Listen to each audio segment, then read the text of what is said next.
as long as this world keeps on spinning around.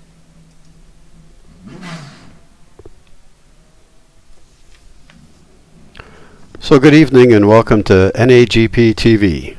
My name is John Houston. I'll be your host for this evening. Jack Ivey is taking care of some business for the next couple of weeks, so be honored to broadcast for you the race tonight. Joining us is our usual partner, Ken Rodriguez. He's the color commentator and expert race analysis for the GT1 Thursday League. Welcome, Ken. Thanks, John. Good evening, everybody. As John Houston mentioned, Jack Ivey is off, and John will be filling in. So we are more than happy to have John Houston filling in for tonight. We're looking forward to a great race here at Melbourne. What do you have for us, John, as far as the track here tonight? Well, tonight we're coming live from the North American Grand Prix TV GT1 series is set to tackle the streets of Albert Park as the championship contests round 3 in Melbourne Grand Prix circuit in Australia. Last week at Sepang, it was Aaron Parsons who stole the show during the qualifying session, earning his first pole position of the season, setting a Sepang lap record of 1:54.6 in the Saleen S7R. Unfortunately for Parsons, his luck quickly ran out at the start of the race as his car stalled at the starting line. He was unable to get the car to fire back up, eventually leading to a DNF for the Australian. Definitely Aaron's going to be motivated, seeing as how we're at his home track this round. Alex White, championship leader, and we'll talk about that more, took full advantage of Parsons' early demise, jumping out to a quick lead that began in a race that began with a damp and rainy track that would eventually dry out. White managed to hold his race lead until pit stops, at which point Andres Preto assumed the race lead once the field completed their pit cycles. A poor tire selection for White allowed Preto to quickly gap him, White was suffering from extreme tire degradation because of the changing conditions.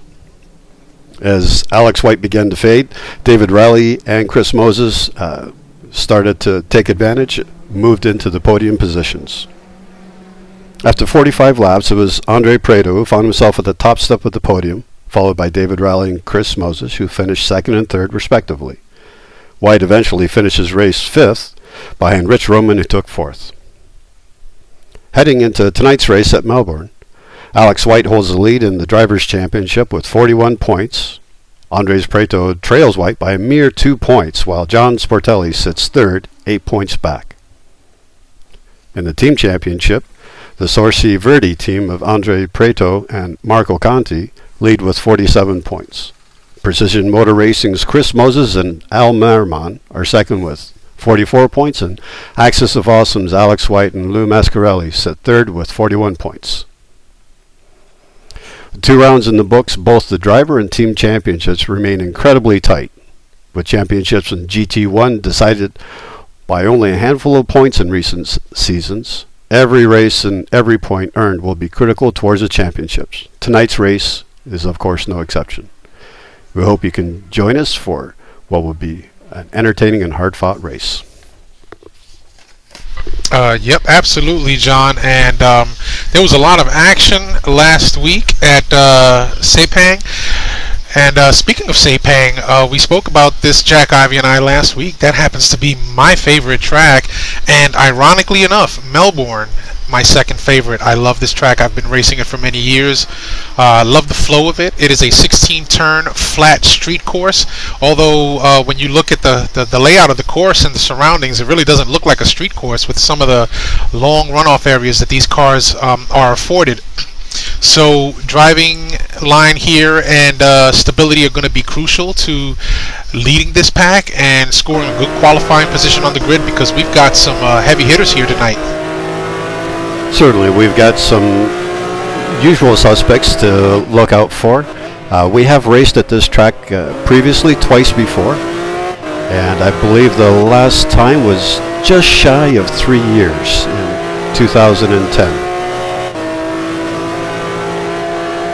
Yep, that's correct. And speaking of 2010, going back 1 year earlier, back in on July 2nd of 2009, the fastest pole position qualifying time was set at 1 minute 45 seconds .9, and that was blazing fast, considering the times that we're seeing here tonight. With the track conditions and the ambient temperature the way they are, I'm hoping to see some similar race times tonight. I would agree. I think that the race pace of the GT1 drivers has increased for the past few years, so we've been knocking some times off of all of the tracks that we visit, this one being no different. And because we've got such great conditions here, I guess we should quickly take a look at our conditions. What do we have? 30 degrees Celsius track temperature, 17 degrees Celsius ambient, bright and sunny, beautiful Melbourne. Couldn't ask for a better day for racing. Yep, absolutely, and the forecast is for sunny skies. I did see on the forum earlier tonight that the call for weather was going to be sunny and the chance of rain very low. So considering last season GT1 drivers who endured, I think a little over 50% of their races were in the rain, it's good to see that these guys are getting a break this season. They're getting some sunny weather to really lay down the hot laps and really show what the competition is all about. Agreed, and a lot of it has to do with the way that you can manage your tires with the high track temperature. We'll see who can deal best with the track maybe being just a little bit slippery. Yep, absolutely. And so with this race coming up, we're going to do a little housekeeping here tonight, and we're going to review some of the penalties that were issued after Sepang last week. We have Salem Montgomery Jr. serving a no qualifying for tonight. This is because in turn 9 he inadvertently got into John Wathen, who later rejoined at the rear. We also have John Wathen, ironically enough, also serving a no qual for having gotten into another driver, as well as Ryan Schleif serving a no qualifying for having gotten into another driver during the race. First lap at faults, as you know, John, we have that new first lap points penalty, right? That's like points on your license nowadays. So we did have a couple of first lap at fault contacts with Jesse Caldani in turn 7, Sergio Calderon in turn 10. Yeah, and that seems to be working pretty good so far. You know, keeping a running tally of the first lap at faults anyways, just to help us get the starts of the races underway. That's always such a crucial point. Everybody wants to make up as much time as they possibly can, but you know, you've still got to be able to give your competitors some room to run as well too. So liking the way that that's working out. Yep, absolutely. And so some penalty ballast also was awarded, if you will. Ryan Schleif does get a 10-kilogram penalty, and Andres Cole for having gotten into Kreshnik Halili. He spun him around, did not wait for Kreshnik to rejoin, but continued on. He's getting a 20-kilogram penalty ballast for tonight. That'll affect them a little bit. It's not a lot, but it's just enough to hopefully it gets their attention, and they'll be able to adjust their driving accordingly. Yep, absolutely. And we also have some success ballast going on here tonight. Chris Moses is carrying 20 kilograms. Andres Prado, a whopping 40 kilograms, along with Kevin Savoy. Andres Cole is actually penalty ballast. So those are your success ballast carriers for tonight. Good stuff. Thank you very much for that. So we spoke a little bit about the Drivers' Championship. And so let's talk a little bit more detail with that. Leading the championship, as we commented, was Alex White with 41 points. Alex isn't going to be able to make the race tonight. I believe Mike Trussler is subbing for him this evening. Looks like Alex White had some prior commitments to look after, so he is not with us this evening. And of course, Andres Prieto is 2 points behind. Looks like everything is still jammed up pretty tight. It's still early in the season. And we're just getting qualifying, so everybody's just starting to get out. Yep, just quickly going back to the Drivers' Championship, when you take a look at your top 5, there is a separation of 11 points, and we all know that this is given to anybody, anybody's luck, if you will, because you have the usual top drivers leading the championships, and these guys race hard week in and week out. So right now it's very early in the season. We only have 3 races in, and we have a handful more to go. So this is far from decided, but the early going indicates that we're looking at some neck and neck. Seeing John Sportelli up in the top 3 right now in the Drivers' Championship is certainly a surprise, as John Sportelli has made vast improvements between season 20 and season 21. So looking for a lot of good things coming out of John Sportelli this season if he can keep his pace up.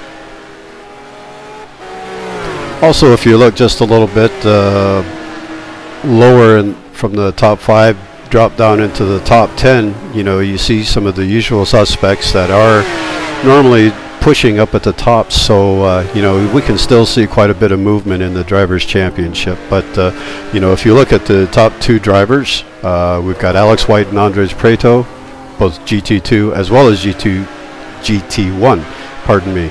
So, we've got 2 drivers going neck and neck. It'd be interesting to see if we can get some other drivers that are going to step up and push them, bring themselves into that title fight as well. Yep, absolutely. Just switching real quick to on track. I'm just making a note here that looks like Brad Merys is subbing in for one of the Rolf Sport Racing drivers tonight in the McLaren F1. Yes, he is indeed. I actually have him highlighted right now. He's just starting his first time lap. Yep, and Brad Merys earlier in practice was laying down some really fast laps. Got into the low 146s. As stated earlier, the fastest lap qualifying lap has been 145. So I'm curious to see if we're going to see that here again tonight, or if we're going to see something even faster.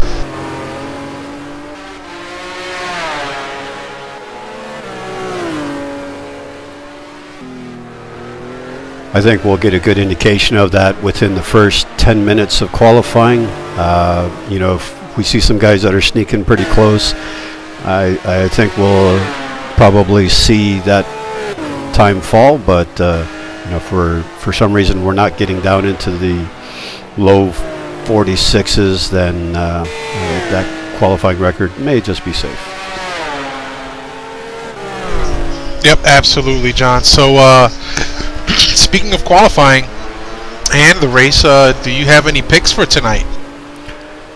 Well, you have to look at the usual suspects, but looking back at the statistics, and that's going to give you some idea of what to expect. Got to look at a few of the drivers that would expect to step up at this track here. Someone to watch for is going to be Rich Roman in my books, and Chris Moses. Chris Moses is always a threat at every race that he goes to, and as well too the home driver Aaron Parsons. We spoke briefly about him being motivated to do well. This is a track that he's familiar with, so I'm sure that he's got a lot of friends and family that would be interested in watching him. So that could be someone to look out for as well too. But a specific favorite, not at this point. These drivers are so close, and it's so hard to have somebody that's just going to walk away and show themselves as being dominant. Well, I will go out on a limb here, and I will make my choice for tonight as being Brad Merys. And here's why. Brad Merys already with a 145.79 qualifying lap, and he is just blazing around the track. And as I've referred to him before, he is the professor at driving. He puts on a clinic almost every race he's out there, even when not leading. So if Brad gets the opportunity to lead with clean air in front of him, you know what, I wholeheartedly expect him to check out. He's got that McLaren hooked up, and he's just he's flying around the track right now. Absolutely, this guy's laying it down for sure. Yeah, absolutely. David Poole currently sitting in second with a 147 flat. John Sportelli in third. Andres Prado in fourth, and Chris Moses in fifth. So that's your top five right now. Brad Merys just brought it back into the pits as everybody else stays out. So there's more to come. We still have about 19 and a half minutes of qualifying left. So to our viewers out there, sit back, grab yourself some coffee, and watch this qualifying session, because things are going to get very interesting here. I think some of the drivers are probably going to be pulling into the pits very shortly and taking a look up there at Brad Merys' time, and they are going to make whatever changes necessary. John Sportelli with a 146.1, so there you go.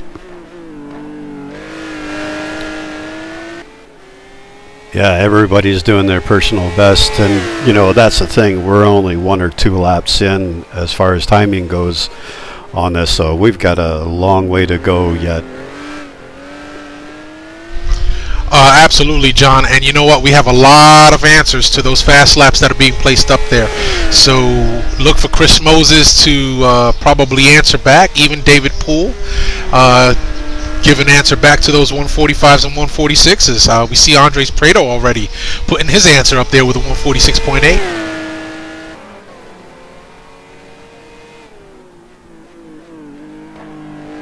Yeah, I was pretty sure that we were going to be in the 46s, but see Brad drop a 45 on us, you know, the second or third lap, well, that's just really saying something about, you know, the way that he can get a car around this track. Oh, as Jack has said many a times, these guys can, he believes these guys can drive shopping carts around these tracks. Hard to disagree with that. Yep, so absolutely. So, quick rundown here. Right now. Yes, go ahead. Yep, the quick rundown. Brad Merys currently qualified provisional pole. John Sportelli in second. Aaron Parsons third. Andres Prado in fourth. David Poole in fifth. John Ludden putting up a sixth quali time. Chris Moses seventh. Marty Urin in eighth.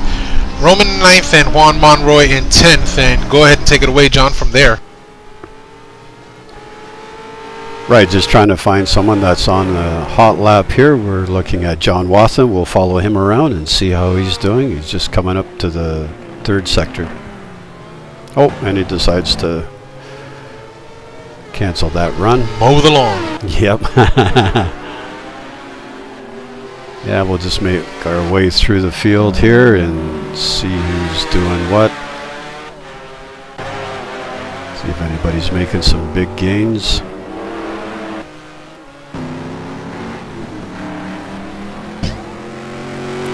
Just had somebody drop out there. Well, hopefully they'll be able to rejoin.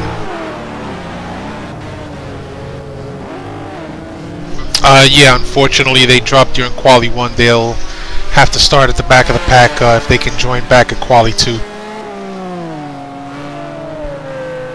So looking at the track, Ken, what would be your impression of the car to have? Are we looking for a power car, or we're going to look for a handling car to take us through this track? Strangely enough, this track is quite open in terms of its flow, John. So really what you need here is you're going to be looking for a handling car. Top end speed here, straights are not that long, so you don't even, if you're able to get up into 6th gear, it'd be a miracle on this track, because the straights are short. Even the back straight, which is a long curved straight, very short for these cars that are capable of reaching upwards of 270 kilometers per hour. So you're going to be looking for handling. There's some technical sections down in Sector 3 where you got to take the corners just right, but everything else is pretty much open. And that was kind of my impression as well, too, seeing the track layout. As you suggested, we've got 16 turns here at the Melbourne GP layout. Just over 5.3 kilometers or 3.3 miles long. Seems to be a lot of tight corners with a switchback kind of exits on them. So that's definitely going to be a challenge for some of these drivers. So continue. Yep, absolutely. Make our way up here with Ian Jolicourt. Go ahead, Ken. Now, I was just going to mention that because of the switchback type of turns, also creates a lot of opportunity for cutting. The 10% cut rule is in effect. 6 cuts will result in a penalty here. And they've added also a pit entry notice for all drivers scoring points that will be reviewed on pit entry. All 4 wheels in the grass at any time will result in a 10-second penalty added to their final finishing time for each offense. Ah, very good. Thank you very much for bringing that up.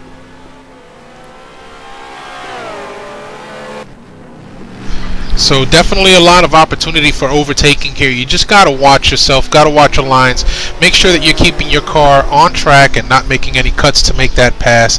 It will be spotted by the competition committee. We've got a great competition committee here that reviews all of our races. So our advice from the broadcast booth to the drivers tonight: keep it clean, keep it sweet, do your best, and try and push forward. So far, the qualifying seems to be running through fairly good. Don't see a whole lot of dust kicked up anywhere. No, not so much, John.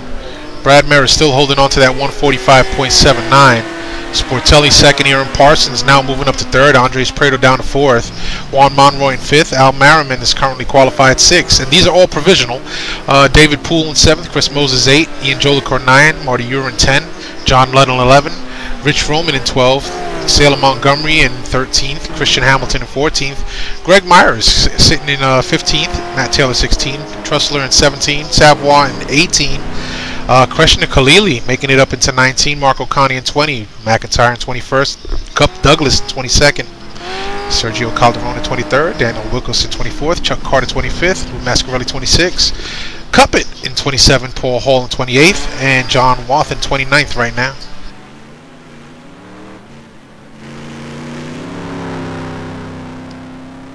Thank you very much for that run through.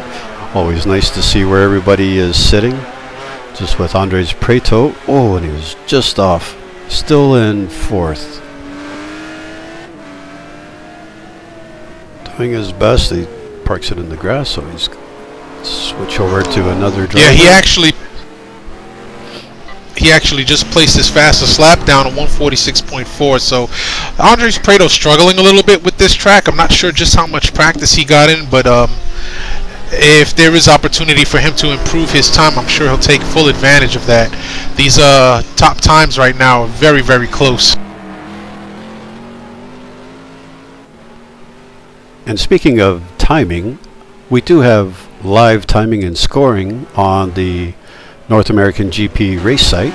If you do go to NorthAmericanGP.com, on our front page you will see the GT1 live timing link at the top of the banner. Just click on that and that will give you an updated live timing of your favorite driver. Yes, it will. So if we are not currently highlighting your favorite driver and you want to follow along, as John mentioned, hit that GT1 live timing and you can follow along with your favorite driver or drivers. So we just switched over to Brad Merys, who's just starting a hot lap, so we'll stick around with him for a little bit and see if he's able to improve his 45.798. What a lap. Yep, that's blistering. And real quick in the chat, we have Scotty86 with us. I believe that is Alex Scott. So welcome aboard, Alex.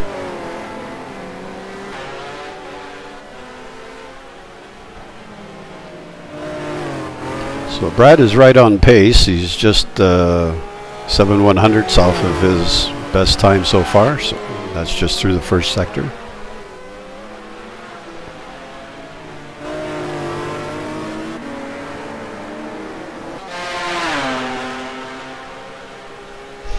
Yeah, Brad is just, he's laying it down tonight.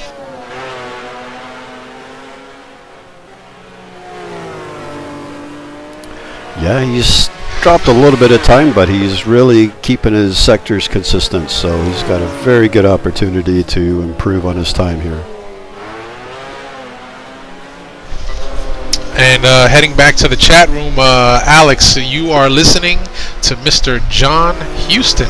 Jack Ivy is on vacation. Well, not on vacation. He's away on business for the next 2 weeks.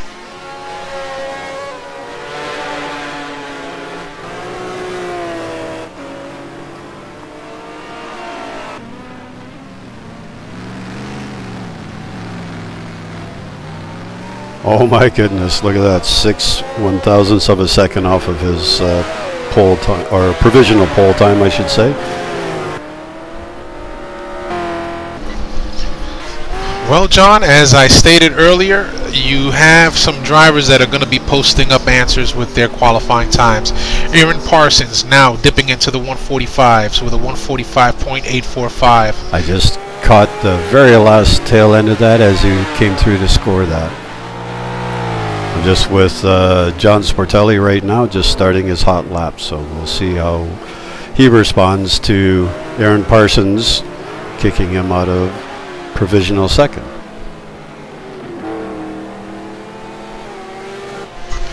Indeed, John, and I think these guys having their XD program up and running should certainly see the changes that are going on with the driver positions. And again, with a little over 8 minutes left to go, these drivers are going to be putting down everything that they possibly can, emptying out their tanks, 1 or 2 laps worth of fuel to get their out lap and hot lap down as quickly as they can. And that's always a bit of a compromise, isn't it, Ken, when, you know, do you take enough fuel for 2 time laps or just 1? And it's that tire management coming back again. So far, John Sportelli is right on pace here. Sorry about that. Just went through the second sector, just 2/10ths off of pole. So. Yep, Sportelli definitely laying down a hot lap. And what I was going to say, ironically enough, is when you do empty out your tanks, it does upset the handling of the car. Your center of gravity gets changed, and your bilateral balance changes as well. So you got to be very careful just how much fuel you're taking out to try and put down a hot lap. You can find yourself mowing the lawn or visiting the beach around here. Oh, and John Sportelli just had a few issues on the third sector and does not advance his position. Couldn't agree more with the balance issue with the cars. You know, it's not just as simple as dumping a whole bunch of fuel and going out and being a superstar. You really do have to work at your qualifying, which, you know, that's still my issue as well, so we won't talk about that much. I'm not an expert on qualifying, so. Neither I, John, neither I. That's why we watch these drivers. Oh, here we have Aaron starting a hot lap, so we'll stick with him for a little bit and see how he starts. It certainly looks like we've got some movers as well too, even though we're, you know, watching the top 3. Looks like Chris Moses just jumped up into the fray with his fast laps so far, as well as Rich Roman and David Poole, and those are both gentlemen that you spoke about a little bit earlier. So we're not quite done yet here. 6 minutes left in the qualifying session. Still lots of time to put in some fast laps. Yeah, absolutely, and that's pretty good to see Chris Moses jump up there with a hot lap of 146.393. Al Merriman holding down that 9th spot with a 146.8. So Al getting around here in a quick hurry also. These top 3 guys, they're driving these high downforce cars, and this is what I was speaking to earlier, a well-balanced car. Top speed isn't going to matter much around here. These straights are not that long, but you do need the bottom end torque to get you in and out of those corners quickly. And you do want your you want your car balanced well enough to transition because of those switchback type corners. Just looking at Aaron Parsons here through his second sector, he was up almost 2/10. So he's definitely on a hot lap here, looking to take provisional pole away from Brad Merys, who early put the hot lap down that no one really has been able to answer to. Oh, a big lurch with Aaron Parsons there. See if that affects him. Yeah. Well, no, he took it. Just took provisional pole with fantastic lap. Looks like 34 hundredths of a second. Wow. That's so close, so close. Over. That is splitting hairs. It is, isn't it? You know, after almost 3.3 miles, 16 corners, to have it that close is just unbelievable. Just seeing who else is on a hot lap. We'll just follow Salem Montgomery Jr. in the Zonda. And who's he running with? His teammate with Marty Uren. And that's something that we didn't speak much about as well too. Maybe we'll talk a little bit during our warm-up in Quali 2, a little bit more about the team championships. Yep, absolutely. So still cycling our way through the field, see if we can find somebody that's on a hot lap. John Sportelli is just coming up to the second sector, so maybe we'll take a look at what's happening with him.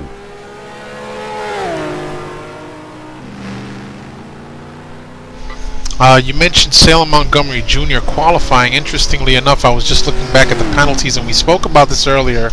My understanding was that he was serving a no-qual penalty because of some contact back in round 2 Sepang. So that's probably going to be looked at by the competition committee after this race. Yes. Yes, sir. You're absolutely right. Yeah, he's showing in 12th at this point, I believe. Yep, that's correct. Yeah. Well, like you suggested, that'll be for the competition committee to address at some point. Yep, absolutely. I just work here. How about you, John? That's it. I just show up and look pretty, and I don't do a good job of doing that either, so.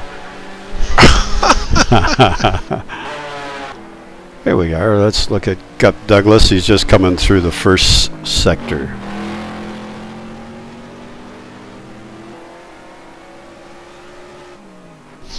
Gup Douglas driving that Nissan. Oh, he just that parked Nissan GTR car. They like to run low downforce rear wing on those cars.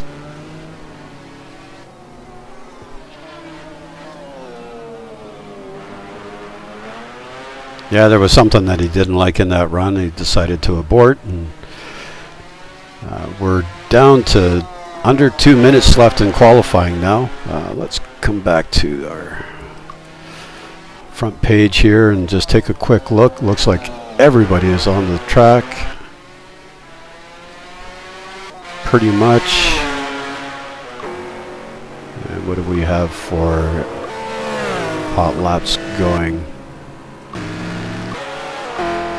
And we'll take a look at Brad and see where he's. I mean, he's just so close with him and Aaron.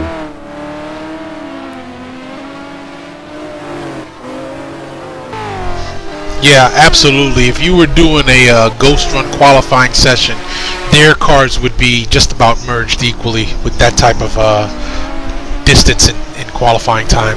It's really just nothing, isn't it? You know, one little throttle blip and that's it.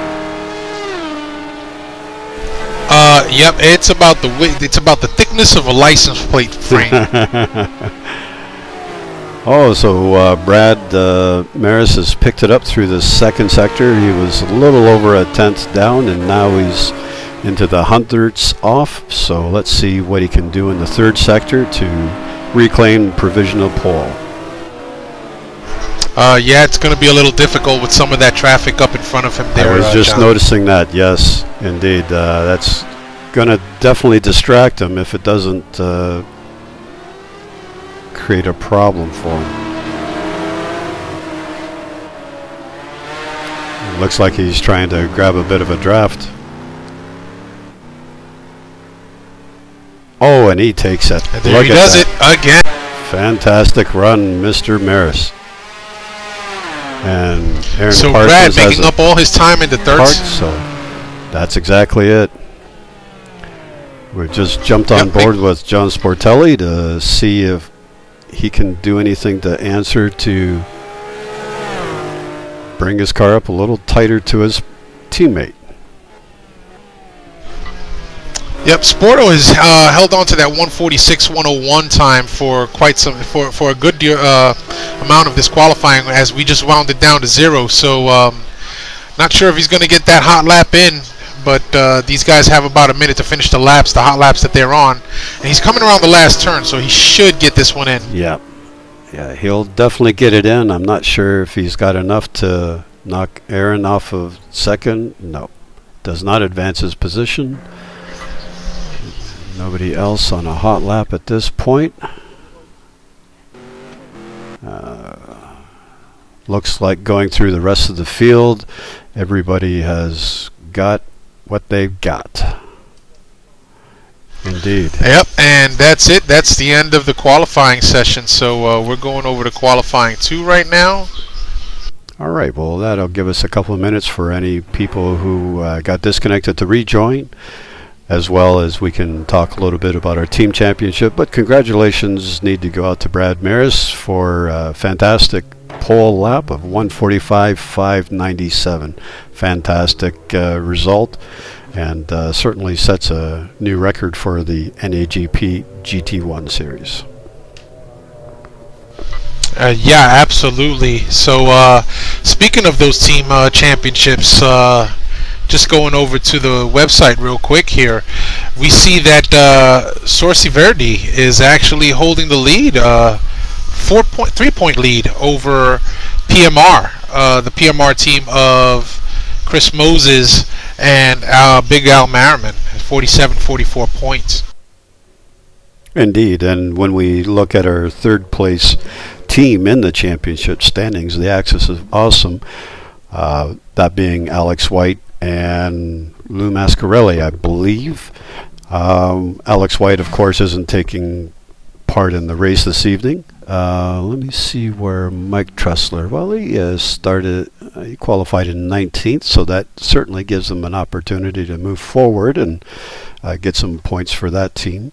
Not too far behind, well, I guess a little ways, pardon me, 7 points to the next team would be 05 Motorsport, and then Raw Sport Racing with the McLaren F1. They're 1 point back as well. And then and that rounds out our top 5.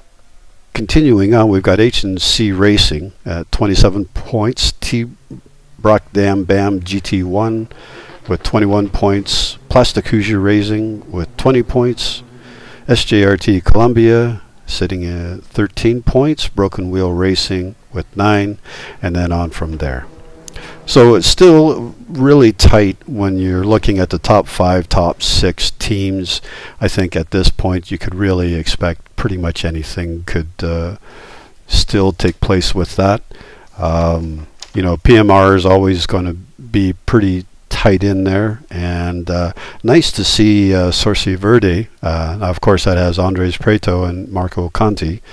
So you can see the points that they're getting with that.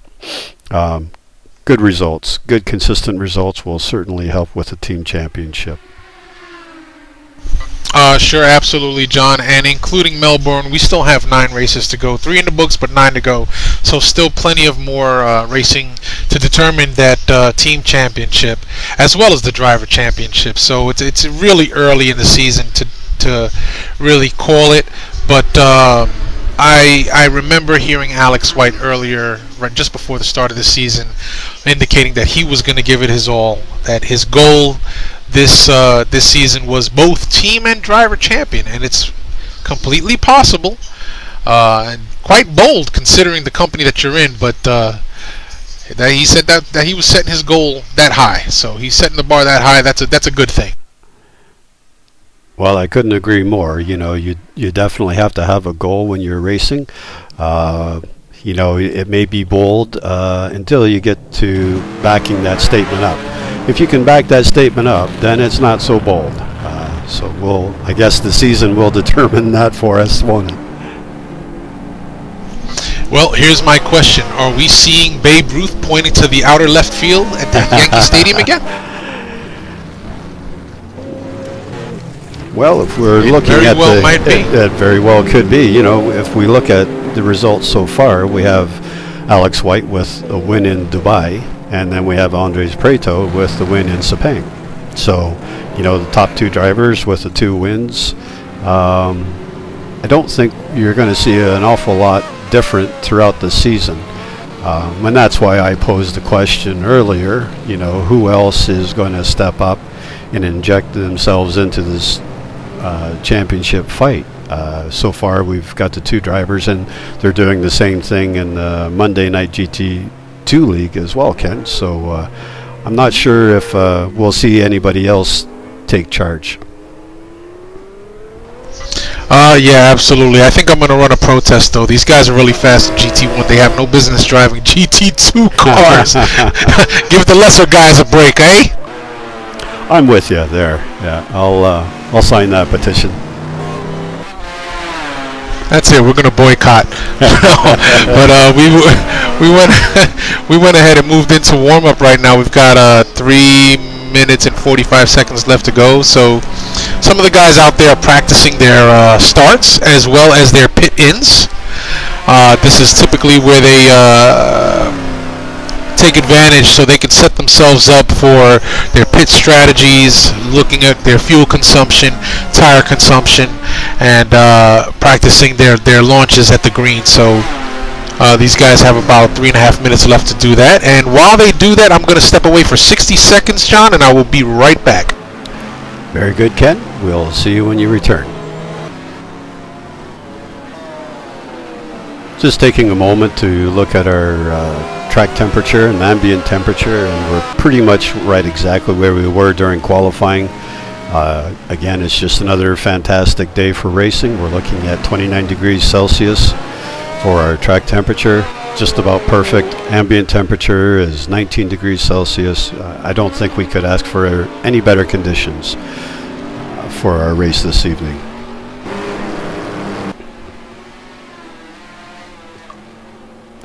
It's always a good time to take a run through and make sure that I've got all my cars loaded. No doubt we're good to go.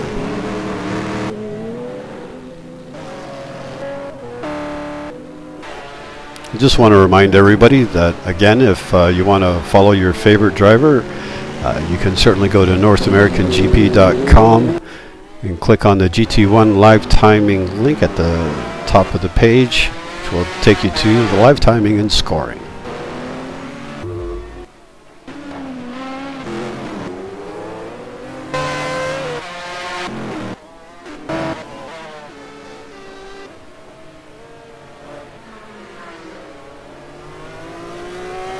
So just about a minute and a half left here. Get a few more drivers figuring out the best way to enter the pit boxes. Make sure they know where the lollipop man is as they come in to do their pits.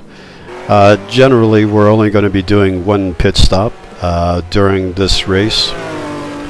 These cars hold 100 liters of fuel, so they're quite heavily weighed down to start the race, and then they'll be able to change their strategy as they see fit. And generally we're not going to be able to go through the whole race with just 1 tank of fuel, so we'll have to see at least 1 pit stop. It'll be interesting to see what happens with the tires with the wear through the session, to see if didn't get a chance to talk to any of the drivers and find out about tire wear, see if we're going to be able to double stint or not. But generally with the street courses, that's not usually an option. You want to make sure you have as good a grip as possible.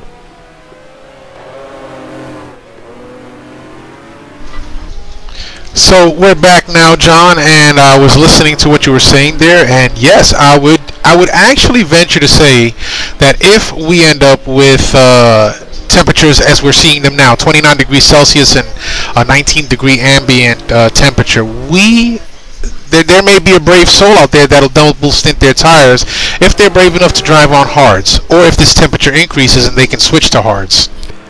Well, that was kind of my thoughts with that as well, too. You know, that 30 degrees is just kind of right on the borderline a little bit, perhaps. So, you know, that may be worth a gamble for somebody. It's hard to say. And just looking, we do have Kevin Savoy with us this evening. So that's nice to see that he still is taking part. Yes, indeed. Well, warm-up has finished, and any minute now we are going to be heading over to the race.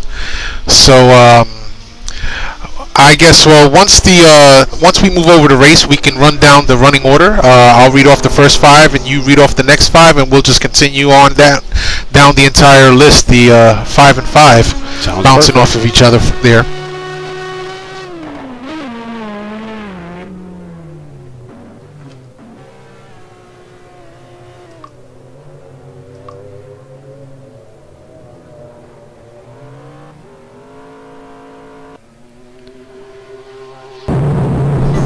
Okay, folks, and we have just moved over to our race session.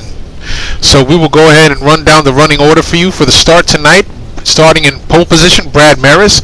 Aaron Parsons will start second, John Sportelli third, Andres Preto in fourth, and David Poole rounds out your top 5.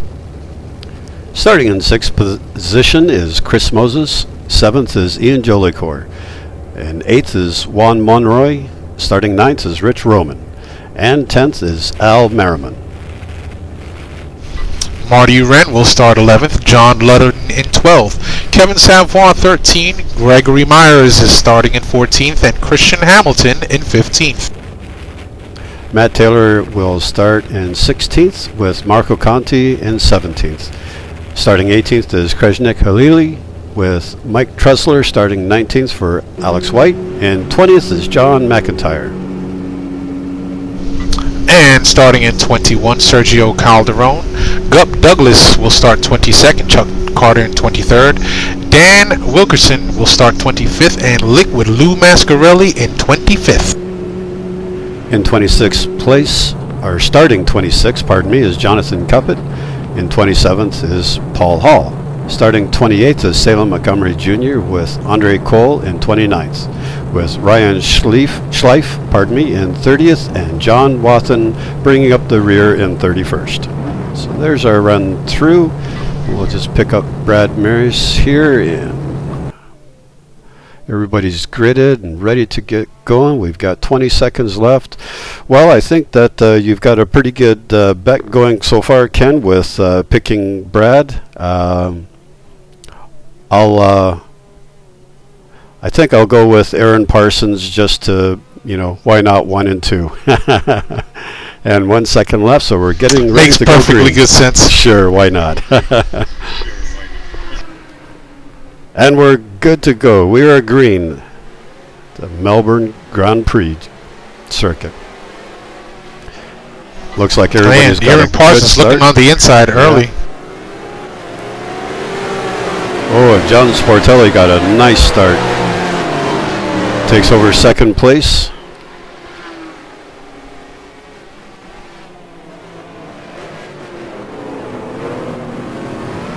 Just going back a little bit further in the field where there's a lot of bunching up going on. Yep. Yeah, Chris Moses is in top 5 now with Andre Preto dropping back to P6. Juan Monroy in 7th. Everybody looks to get through pretty good so far. Marty Uren in 8th with Ian Jolicoeur in 9th and John Ludden in 10th. Oh, and just far back in the field, Liquid Lou Mascarelli spun it sideways, and Sergio Calderon T-boned him. Oh. It was an unfortunate accident, but looks like Mascarelli has parked it on the side of the track. He's out. That's a shame. So John Sportelli is under heavy pressure from Aaron Parsons. And I can see him wanting to get by and keep in touch with Brad before he gets away too far. Yep, you certainly don't want to give Brad an opportunity to get too far away from you, because once he's checked out, he puts on a clinic around these types of tracks, and he'll just check out on the field. Well, Brad doesn't make too many mistakes, so that's going to be his ace, that he just get out there, and once he feels comfortable and he gets in his rhythm, he'll just run consistent laps and just pull away from you. Yep, absolutely. But right now we are serving up a McLaren 1-2 punch right now in the beginning of the field. Brad Merys, John Sportelli, and then followed by Aaron Parsons, who is just about looking every which way he can get around Mr. Sportelli to try and make a run on Brad Merys. And what I'm seeing is that Brad really isn't pulling away from John Sportelli, so that's good to see for the team, that they can stay in touch with one another, and Mr. Parsons isn't he's not going to risk anything this early in the race, that's for sure, but good to see that Sportelli is holding his own at the top of the grid. Yep, absolutely, and I have no doubt that Merys is not pushing as hard as he could right now. A little tire conservation. He knows he's got good pace. He's got a high downforce car. His teammate has a high downforce car. So I don't believe that we're seeing the hardest push from Brad Merys at this point. Not just yet. No, and I would suggest that as well too with the lap times. Of course, we're just getting through the first lap or so. Yep, so Brad Merys leading the pack, followed by John Sportelli in second. Aaron Parsons third, David Poole fourth, Chris Moses is rounding out your top five, and from first to five, there's about a 3.5 second split. It looked like John Watson just lost it into the wall, and imagine that he's going to be parking that fairly soon here. It's too bad to see that.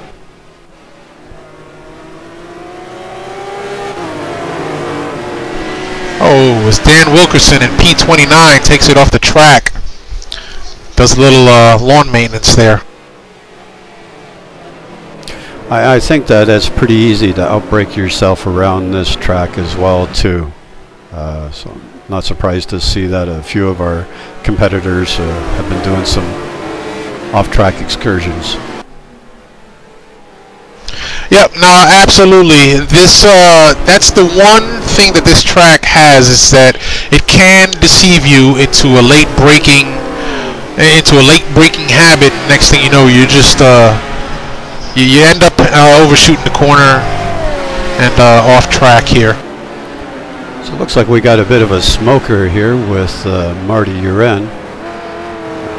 Is it him that's, yeah, it looks like he's having a bit of engine problems, so something we'll have to keep track of and see what happens with his car. Yeah, and interestingly enough, I saw the same thing out of his car during during practice. So not sure what's going on there. Maybe he has his radiator setting a little too low. Might have wanted to take advantage and opening it up one. I'm sure that's the case. We're just looking at the track temperature. Whew, boy, did it ever get hot. 50 degrees Celsius for the track temperature, 39 degrees Celsius for the ambient. That is just boiling. No wonder his car is overheating. Well, that's too bad for Marty. Must not have seen that when he was doing his warm-up. And that was from the beginning of the race, and this lends itself to the fact of what I was talking about. Some of these brave guys will go ahead and throw hards on there, get good handle out of their car, and they'll double stint those tires, because the hards can certainly manage a full race.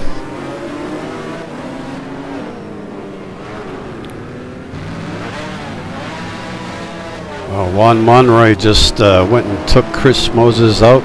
I'm not sure exactly what happened there, but that was crazy. Chris has got a lot of damage now on the right front of his car.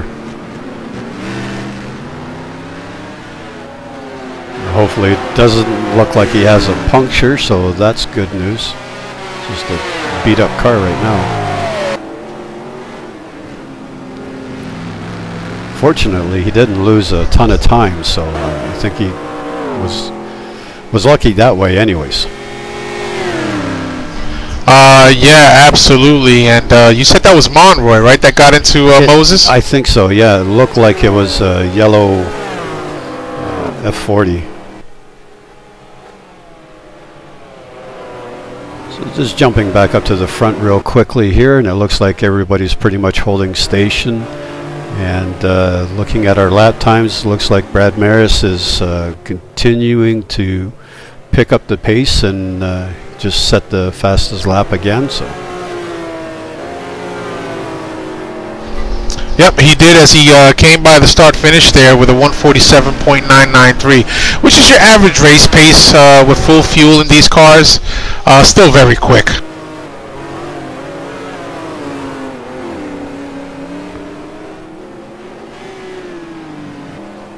Yeah, certainly. Just looking at John Sportelli's time, and you know, he's about 0.3 or so off.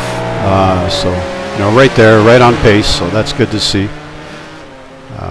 Like you say, Brad's not running away with anything by any stretch of the imagination at this point.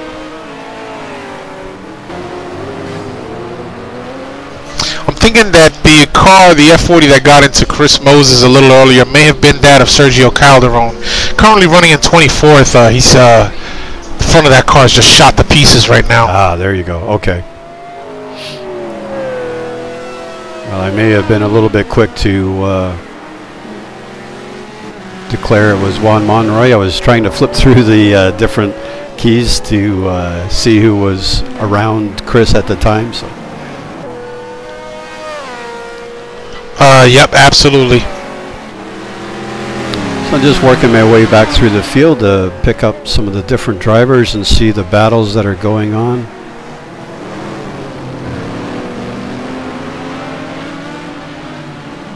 Looks like you got midfield group has got some good battles going on. Nobody is, you know, really distanced themselves. Lots of battles for position right through to right at the end of the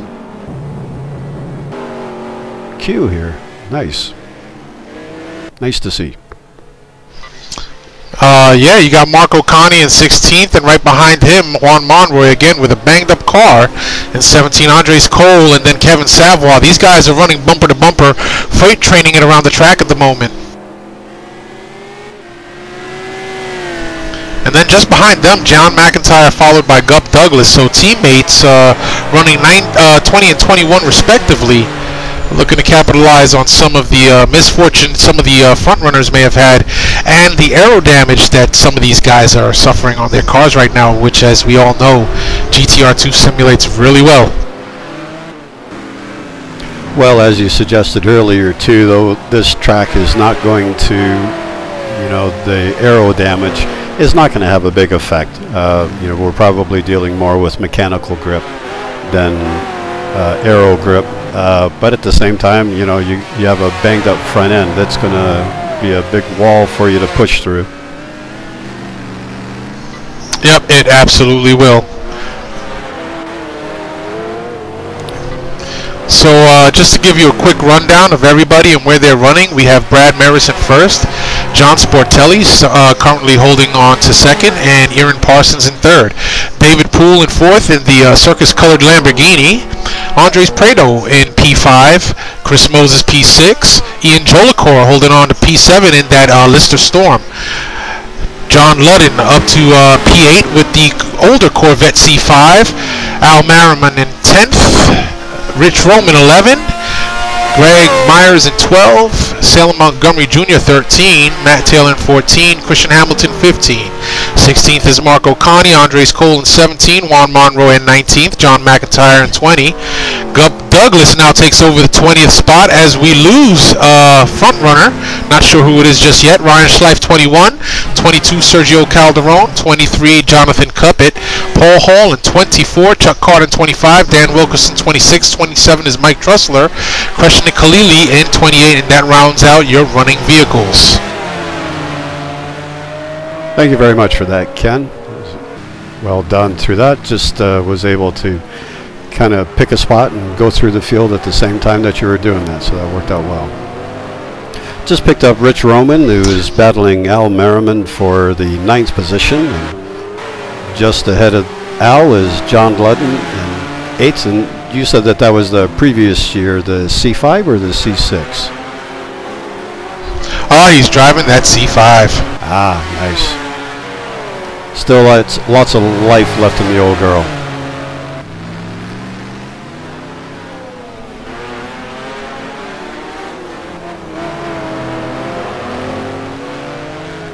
And surprisingly, Marty Urin is still smoking away. His car hasn't blown up yet, so he's still managing to kill any mosquitoes that might be around.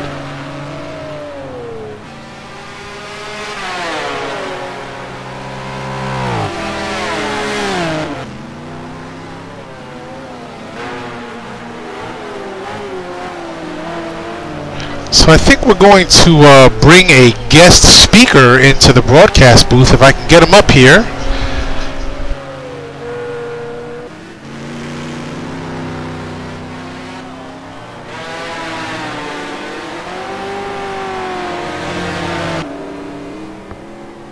Just working my way back through the field and stopping with Chris Moses, riding along with him.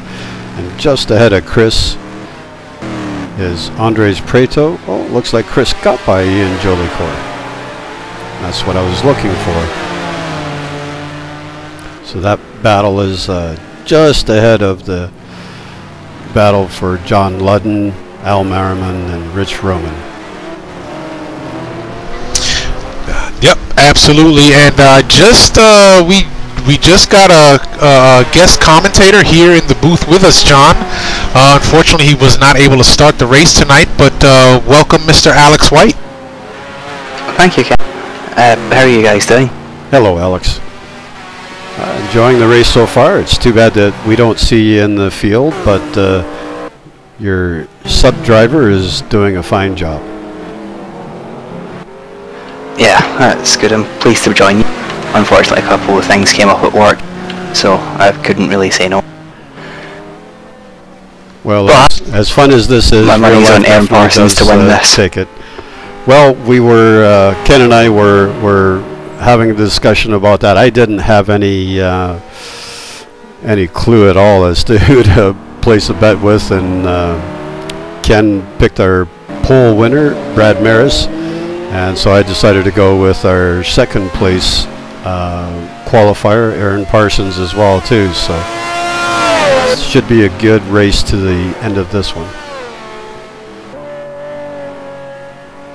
It's almost like we've got experience with racing with him in GT2. Yeah, absolutely, Alex. Right now, though, McLaren 1-2. Parsons holding down third. He was in second. Let Sportelli by early on in the race, but some interesting racing going on tonight. And just working my way back up to the front of the pack, and I see that Brad Merys now has pulled out a gap of a little over 2 seconds on his teammate John Sportelli, with Aaron Parsons hot on his heels. So he's now been able to build a bit of a gap, Ken and Alex. It's not something that the rest of the field wants to see, I don't think. No, probably not. Once you give him that opportunity and he's got some clean track in front of him, he will start putting on a clinic mighty quick. Well, and the thing that I see Brad's a fantastic driver, is that he's staying right in the 47s. You know, he's pretty darn consistent running that pace, and the rest of the field is you know, 2-3 tenths off of that. So yeah, the consistency is definitely going to see him through to the end of the race, but you know, building this gap, he's just man on a mission. Just a quick update. I think we lost Mascarelli. Okay. I do not see him anywhere in the running order. No, I see that as well. That's half of the axis of awesome out then. Yeah. Can I ask a quick question, please? Sure, go ahead. Does John Sportelli have any weight? That's an interesting question. Let me just move over to that area. Sportelli currently not running any weight on his car. 0 kilograms. Okay, and the same question for Aaron Parsons. Parsons also 0 kilograms. Fair enough, thank you very much. Yeah, it's about 9 laps into the race. The tyres will be beginning to sort of get to about 9-10 wear maybe, and they're beginning to slide around a bit. So, well, at this point, that's they a might good want to point. start thinking about the tyres. Yeah, exactly. And I was wondering that earlier, Alex, because you know, tire wear on a street circuit is certainly going to be a little more than, say, on a regular circuit. And the problem that we're having, I guess, from a tire point of view, is that our track temperature is extremely hot. It's 50 degrees Celsius with the ambient temperature of 39 degrees Celsius. So that hasn't changed. It's still really darn warm. So what effect is that going to have on our tires? I'd say right now that the setup I had with soft fronts and medium tyres would not work. At these kind of temperatures, you probably want to have the car quite understeery, especially if you're in a middle engine car, to have the tyres at the back not sliding around, trying to definitely save them at that, because at that temperature the tyres will probably just be melting regardless of the car. I would have to agree with that. You certainly don't want to be sliding the tires around at all. That will just absolutely kill you. Yep. And with 47 laps and given the pace right now, looks like we may just hit that 47 lap mark. I had indicated earlier, Alex, that I don't know if there were any brave souls out here that would run hards all the way around and try and double stint them on a street track surface. Considering Albert Park is fairly smooth, I'd probably give it a chance. Not that it would work, but what are your thoughts on that? Maybe if you had hard front tyres, but that'd be really lifting off and driving fairly slowly the whole time, and I don't think any of these guys are driving slowly, especially the front three.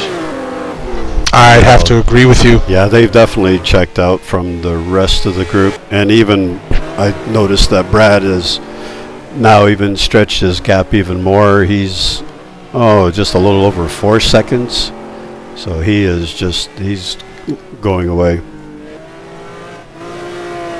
Yeah, from watching the stream just now, it does look like Ezra has a bit more pace than John. By Ezra, I mean Aaron Parsons. I'm just too used to calling him Ezra. But he does look like if he got past John, then he'd start pulling away from John. And that John might just be struggling with tyres a bit. Yeah, and that's kind of when, right from the start, John Sportelli had a really good start, got to the inside of Aaron, and took the second place pretty much right away. And for the first couple of laps, you know, you could see that Brad was just pacing himself. But, you know, you could see that Aaron had pace on John Sportelli. Once everybody got settled into their rhythm, now obviously, just as you suggested, if Aaron Parsons was able to get by, I think he'd be able to at least start to make some inroads, but with the gap that we've got going on here now, that's, I don't know, it's going to be tough to try and keep the patience that he needs.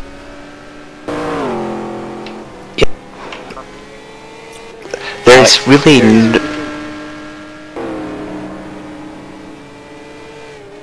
I found you, Alex. Right, so looking further back here, I've just jumped on board with Andres Preto, and he's about 15, 16 seconds back from the leader, with Chris Moses about another 4 seconds back as well too. The damage that he incurred earlier doesn't seem to be having a huge impact on him. You know, his lap times are a little bit off, but you know, it hasn't absolutely killed him. He's not fallen back too far. Ian Jollycore hasn't been able to make any inroads on him. He still follows in P7 with John Ludden and Al Merriman and Rich Roman still duking it out for the 8th position.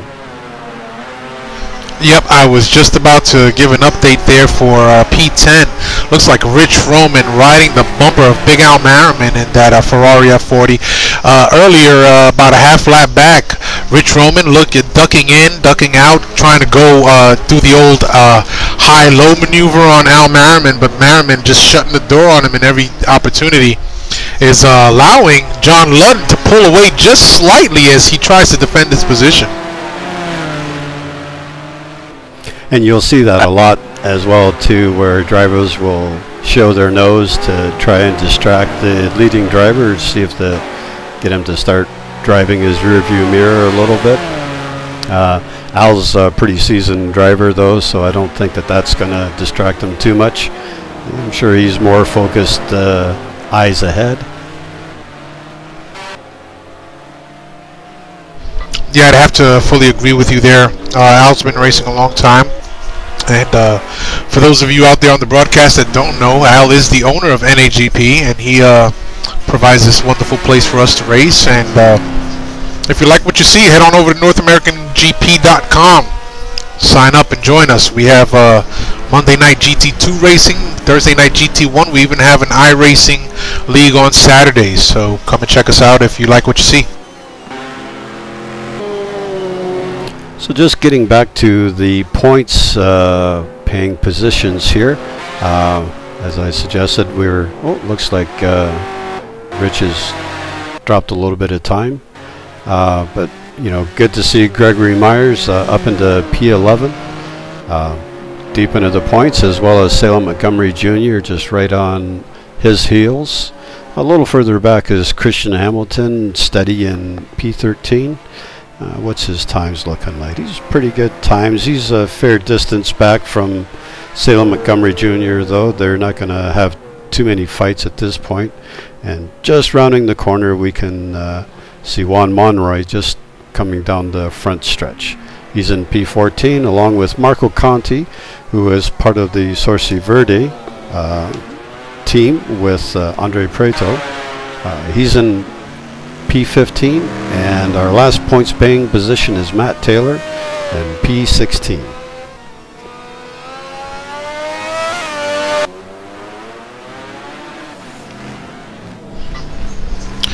So just going up front again real quick, Brad Merys in P1 has pulled out a lead of about 5.5 seconds over John Sportelli, driving the other McLaren F1. Aaron Parsons still hanging on to the rear bumper of John Sportelli, not willing to let him get too far away. We've got 14 in the book so far, gentlemen. Not sure exactly when these guys are going to start cycling through their pit windows, but I suspect that we're not too far off. Well, it looks like we've got Andre Cole doing yeah, we've got Andres Cole making an unscheduled stop here, I believe. Looked like he had a puncture. I'm sorry. Sorry, Alex, you were saying? Yep. Go ahead. I was going to say my pit stop window in the Ford GT was between lap 22 to 25. That's good So information. pit stops round about then. Well, Alex, I got to say that Jack and I on Thursday nights typically like to watch you because you tend to stay out an extra 2 or 3 laps, and we always make comment about that. So, yeah, that's your pit stop window. Yeah, that's halfway plus or minus 2 laps. That's about all I can manage. Yep, and I think that's pretty much the standard strategy. You know, you're not going to go too long. A lot of drivers think that that'll make a difference. It doesn't. You know, if anything, it hurts you. I think, you know, you've got to look at the rest of the people that you're battling with and, you know, try to plus or minus a lap or 2 around them. Otherwise, their new tires versus your old tires are just going to kill you. And it happens every time. A bit of an idea for Aaron Parsons right now might be to pit certainly a lap or 2 early and get new tyres on, then really go for the first 2 laps out the pits to try and undercut John Sportelli. Although John does look like he's opened a bit of a gap now. Yeah, it looks like Aaron Parsons is having a few issues with his corner exit, so that may be something that he's going to be thinking about soon. We're still only, you know, lap 14. What's a full tank stint worth here? So it's got to be, I don't know, would you do that? Would you go in and fill it right up and then, you know, do the short pit at the first? We're talking 47 laps. Yeah, what I usually do is I fill it up from the start, so that's 100 litres, then fill up what I need from the pit stops. I work it out as I need to add, say, 80 litres at the pit stop, and then decide when I'm going to pit, then work it out on GTR XD as to, alright, if I have to add 80 litres, I've got 12 litres left, that's 92 litres. Right, and that was going to be my next question for you, Alex. How often are you watching the fuel predictions in GTR2 XD? Probably more than I should. Well, you can never have too much information. It would be nice to have a crew chief that could relay that information to you. You know, sometimes you get information overload. You can spend too much time looking at the data rather than the road. So, you know, there's definitely a compromise. That's why we like the nice long straights, right? Yeah, I've definitely been guilty of sort of looking at tyres far too much. That's something I've got to give a wee shout out to John Wathen for. He's brilliant if I've got questions during the race. And Salem Montgomery. Just wanted to give a quick update here, John and Alex. We are looking at Greg Myers and Salem Montgomery, P10 and 11 respectively. Close battle going on there. It looks like Salem Montgomery is trying to get that Zonda R around that saline, and Greg Myers is just not allowing it. Yeah, one thing about this track is there is very, very, very few places to pass. Like, the only real overtaking spot that I have got around people in practice is turn 3, the sharp right-hander. And that really is round about it, unless you get a very good run out one of the corners. Yeah, and again, it still would be very difficult considering that this track doesn't have very long straightaways. No, and your braking points are generally under turning as well, too, looking at the track map. So, you know, it's not a area where you're going to be hard on the brakes, trying to under-brake somebody that's beside you. You know, it's just your car's going to be too out of balance, I think.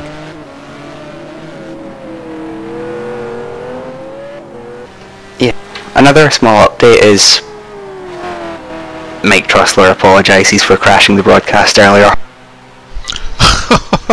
That's who came in here, okay. We forgot to lock the door. He was substituting for me. and unfortunately retired. But it's no worries, and thanks anyway, Mike.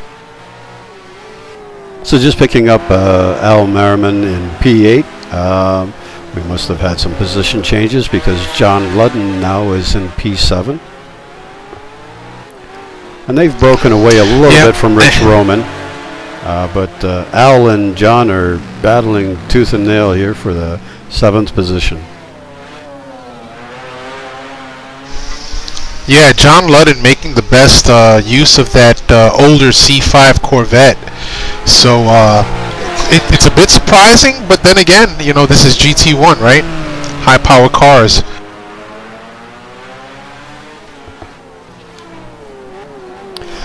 Andres Prado running in 5th right now in the Big 4 GT. Ahead of him is David Poole, Aaron Parsons, Sportelli, and Merys.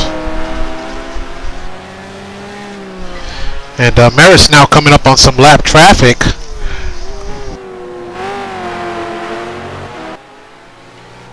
Yeah, we're now 17, 18 laps in. Tyres will definitely be feeling very greasy by now. Sort of struggle putting the power down out of corner. You have to feather it a lot more, especially the temperature. Yeah, absolutely. I agree with you, Alex, because I'm just looking at Brad Merys' pit times here. He was running in the 47s for about half a dozen laps there. Slowed it back down to 48s, some high 48s too. Yeah, I can definitely see. Even though you're losing weight from the. Yeah, I can definitely see the drivers that are starting to struggle now with the corner exit. Al just had a big moment chasing around with John, and I've seen Aaron Parsons lose the back end a couple of times as well too. So yeah, I'm sure they're just hanging on at this point, hoping to make the pit stop and get some fresh rubber. Yeah, what I was going to say was, even though you're losing quite a lot of weight from the fuel, if you're wearing the tyres out fast enough, you're going to be losing more grip than you gain through the weight loss of the fuel. Although those that are really good at saving their tyres can sort of improve their lap times a bit as the stint goes on. A huge slide for Aaron Parsons. That's probably a bit late. Yep, I was just noticing that also while I'm on board with Aaron Parsons, and he's just sliding that tail all over the place right now. Which is really this allowing lean's David very hard on its rear tires. Catch up with him as well too. And he's dropped way off of Sportelli. Better than 5 seconds now. Well, we know that Poole is a tire conservatist, if there's such a title. He's pretty good at conserving tires. Yeah, I think you just made up a new word. That's an awesome word too. Tire conservatist. But yeah, David during the week of practice was complaining about not being able to be consistent, but he seems to have sorted that out now. Running a strong 4th position right behind Aaron Parsons. It's going to be interesting how these pit strategies play in. It's a short pit road, not the longest in our repertoire of tracks for this season, but it's going to be very interesting how these folks start coming in and what they're going to do. Not sure who's running what. I wish we had the ability to tell who was running what tire, but that's not to be. Yeah, that temperature, I'm fairly sure that everybody would be on, at the very least, medium hards.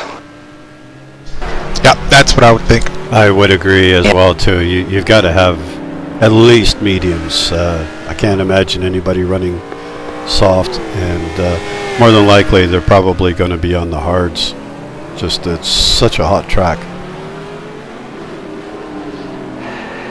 Yeah. Another thing is the Lamborghini just chews through fuel, so David Pole's pit strategy will probably be limited to maybe 1 lap or 2 laps rather than a fairly open window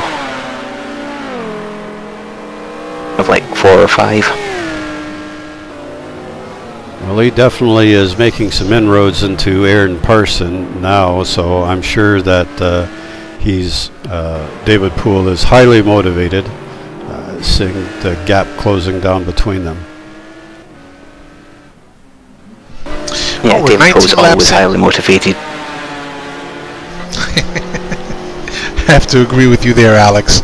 We've got 20 in the books now, and I'm sure that we're going to start coming up on the pit cycles very, very shortly. Lots of lap traffic. I wonder if that would make Brad Merys consider maybe stopping a little bit earlier so that he doesn't have to get through all the traffic. We'll just ride along with him here for a little bit. See the blue flags waving, letting the lap traffic know that the leader is on their bumper. Yeah. A guy that's certainly very good at pit strategy is Andres Prieto. At Sebring in GT2, he saw that I was going up behind traffic and jumped into the pits while I dealt with the traffic, and he got ahead of me like that. So if I was behind someone and seeing that we were coming up on traffic, I'd definitely sort of think about maybe passing a lap or two early. Well, you see that sometimes, and you know, you kind of get trapped behind some cars, and there's not really an awful lot that you can do. You know, whether they want to let you by or not, the track maybe just doesn't lend themselves to it. And you know, instead of the 47.8s or so forth that you've been running, now all of a sudden you're into the mid 48s, and you don't really realize how much time that you're giving up.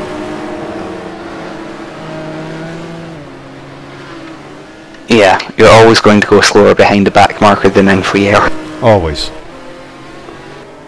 But you're just, you know, you're trying to hit your marks and do the best job that you can to get by, and perhaps it doesn't you don't really notice how much time that you're giving up. I think John Sportelli's having some problem with some lap traffic as well too, so you know, the issues that Brad Merys is having, it's just, you know, as each competitor comes up on that lap traffic, well, they run into the same type of problems. Yep, and then you also run into the situation at times where you are coming up on the lap traffic, and these guys are battling for position. So, what do? Do you give them the opportunity to battle for position and find the best way around them, or do you expect them to give up or move over for the leader or the person that is lapping them during their heated battle? It's a tough call sometimes to make, but what I've seen here in this league is that more often than not, those things kind of work themselves out. Yeah. When you're leading a race, there is nothing more frustrating than coming up behind people that are in a feisty battle.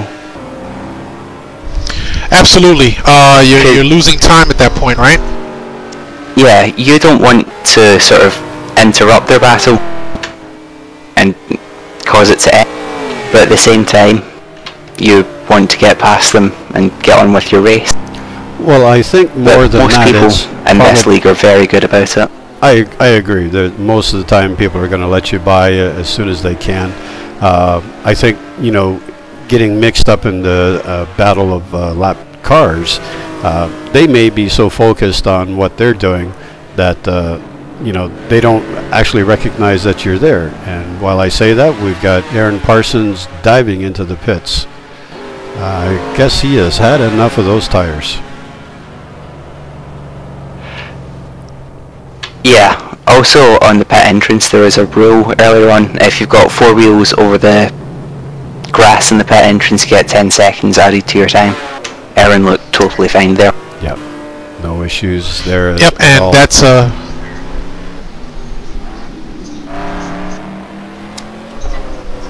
per instance, by the way. Each instance would be 10 seconds. Not that I expect anybody to pit more than once, but then again, 22 in the books. Unless we get 50-degree rain, which would be great fun. I'd like to see that. Track temperature's coming down. Oh yeah, what are we seeing for our track temperature right now, Ken? 48 degrees, so it's dropped 2 degrees. It's a little bit. Not a huge difference. Well, it's going the right way anyways, instead of having balloons for tires. Sportelli almost loses it.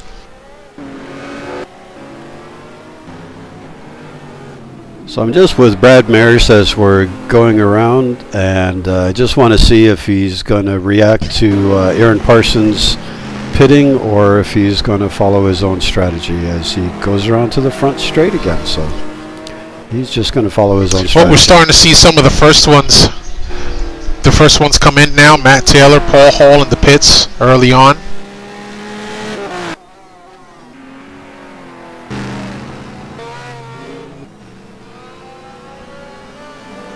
Which lap are they on? Oh, working lap currently 23. working on 23. Yeah, it's the pit window is certainly open for a couple of the guys in the cars with the less fuel consumption. Correct. Sportelli ducks into the pits. And here comes Chris Moses as well. Looks like some of the front runners are going to be looking to capitalize on an early pit, and the top three staying out longer to see if they can make up some of that time. Yeah, the last few laps for the guys pissing early are certainly going to be interesting. The tyres have the most grip up until about 5 tyre wear. For those of you that don't know what 5 tyre wear is, it's on GTR XD. That's right. Tyre wear comes up as a number. The tyres are fine up until 5, then they're a bit greasy till 10, and then after 20 you're certainly losing a ton of time. And John Sportelli comes out of the pits and rejoins in 8th position, just behind Marco Conti, who has yet to pit. And just going through here, looks like nobody else is pit at this point. Brad is just coming into the pit now. David Poole continues on.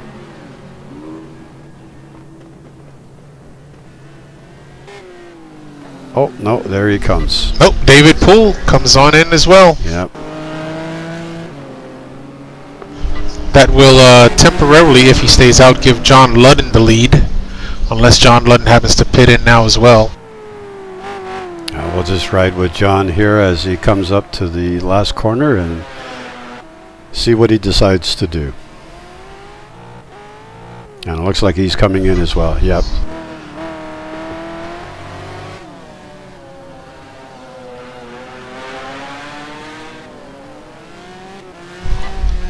Yeah, as does Al Merriman as well. Yep. Yeah. And Rich Roman, looks like everybody is deciding that now is the time to get in and get new tires, full tank of fuel, and see this thing to the end.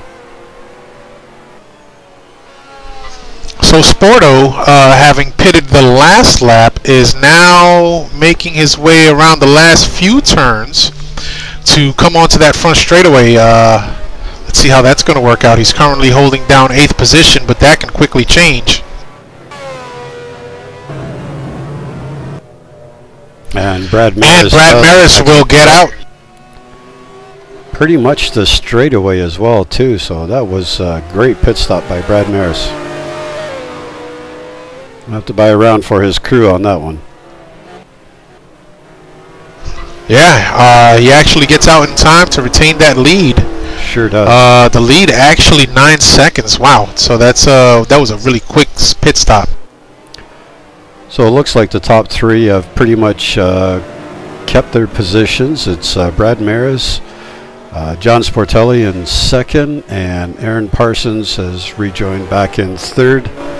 Looks like he's gained quite a bit of time though on John Sportelli. So master pit stop does it again. Yep, and David Poole currently running in 4th. Ryan Schleif in 5th. Andres Prado 6th. Gup Douglas 7. Chris Moses in 8th, John Ludden in 9th, and Al Merriman, who's still in the pits, rounding out your top 10 for the moment. That, of course, and Al Merriman is out. Yeah, we still do have a couple of people that are yet to make their pit stop. Ryan Schleif being one. I can't recall seeing Andre's pit yet. Norga.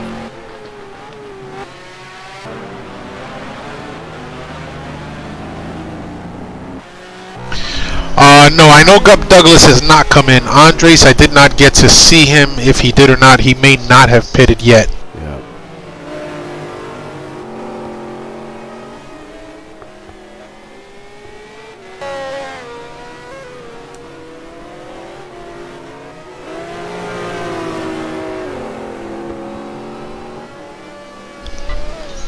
So for the most part, everything remaining the same with your top 4. Ryan Schleif, however, going into the mix, and he now makes his way into the pits.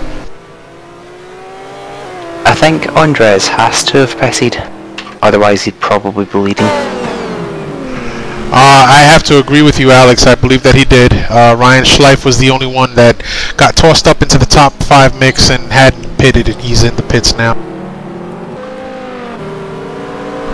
Gup Douglas making his way down pit road now as well.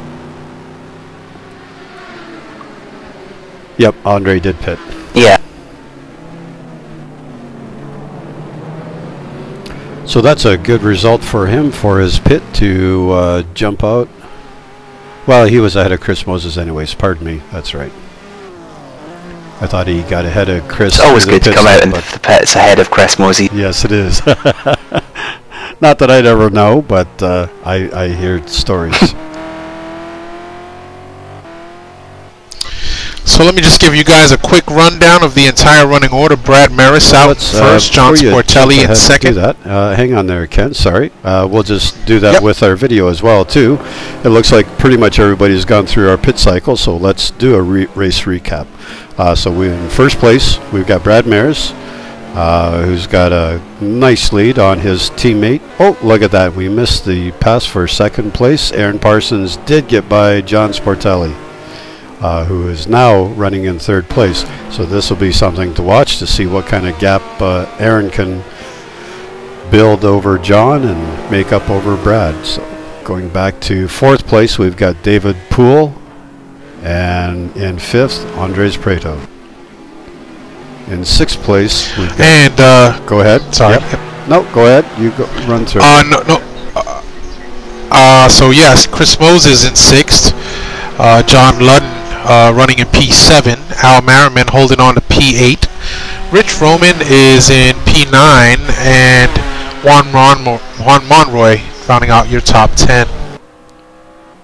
And P11 is Gregory Myers, with Christian Hamilton holding down P12. Marco Conti in P13 with John McIntyre in P14. Gup Douglas in P15 with Matt Taylor right on his bumper. Go ahead, Ken. And yeah, I was just going to point that out also. Good battle going on for P15 between Gup Douglas and Matt Taylor, holding down that last points paying position. And Ryan Schleif in P17, not too far behind. Jonathan Cuppett in 18. Chuck Carter's holding down P19. Dan Wilkerson driving that Dodge Viper in 20th. Kreshnik Khalili driving the Maranello 550 in 21. Sergio Calderon in 22. And Paul Hall in 23. That rounds out your running order. Thank you very much for that. We'll just jump back on with Brad Merys. What kind of gap do we have back to Aaron Parsons now? My timing and scoring isn't working too well, so I can't see that. Looks like he's built himself a 9.5 second lead over Aaron Parsons. Okay, so that hasn't changed any, and I don't see Aaron pulling away from John Sportelli much. He's embroiled in a whole bunch of lap traffic. They're in their own fights as well too, but it seems to be getting through okay without too much drama. Yeah, absolutely. And here's an interesting tidbit. Brad Merys had about a 7-second lead over Sportelli when Sportelli was running in second. The moment Parsons overtook this P2 is when we started seeing Merys push a little harder to build himself now a 10-second lead. Well, there we go. See, we were kind of speculating that he was just pacing himself with his teammate comfortably behind him. And now that Parsons has got by, the foot goes down. It's always a nice feeling when you've got a bit of pace in hand. Well, I know that that McLaren has plenty of downforce, high downforce cars on this type of a track. Typically do very well, and it's proven itself in your top five running order. Yeah, I think they're all middle-engine rear-wheel drive cars, rather than front-engine cars. I can't see my live timing isn't particularly working well. I can only see the stream right now. Yeah, your top runners are all mid-engine. Now that Aaron's been able to get through that lap traffic, we can see that gap building back to John Sportelli, so we'll have to keep an eye on John and see how he makes it through. He's able to jump ahead there, but David Poole's not too far behind, so it's good to see that he's not letting those guys get too far away from him. Andres is... nope, there is some lap traffic between them, yeah. However. Yeah, that can always have a big effect on how your race plays out.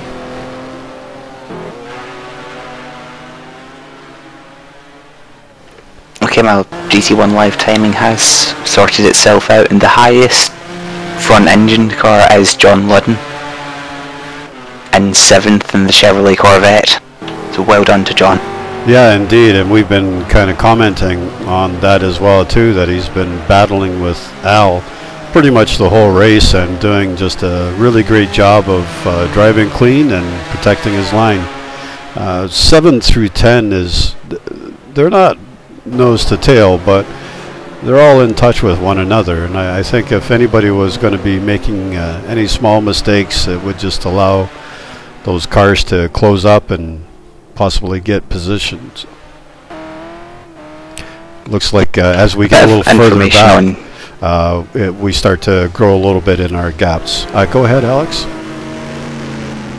I was just going to say a bit of information on John Ludd. I used to race with him in a different league several years ago, and John's definitely a very good driver.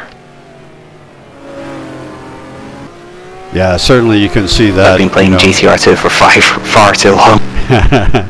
It seems like he's got a very consistent race pace going. You can see that he's not throwing the car around. He's not getting a lot of wheel spin on corner exit. Just having a real nice clean race. And Brad is motivated once again to set fast lap of the race so far to 47.4. So yeah, he's building up an even bigger gap back to Mr. Parsons with over 12 seconds. Just getting back to John Ludden, in stark contrast at the moment, Paul Hall, his teammate, who was fairly fast in practice, has unfortunately fallen all the way back down to P23, the last running position at the moment.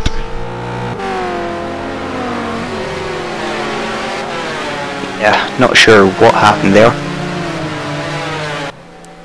We've got some big battles going on between Chuck Carter, Dan Wilkerson, and Sergio Calderon back into 19th, 20th, and 21st, and it's just a beehive of activity. There's cars swarming all over the place. Yep, and it looks, is that Al that's coming up on? Yeah, Al's in that mix there. They're battling, and Al is putting traffic a lap down right now. Nice to see Sergio giving Al the room that he needs to get through there cleanly. Rich Roman is not too far behind either, as well as Juan Monroy just back as well.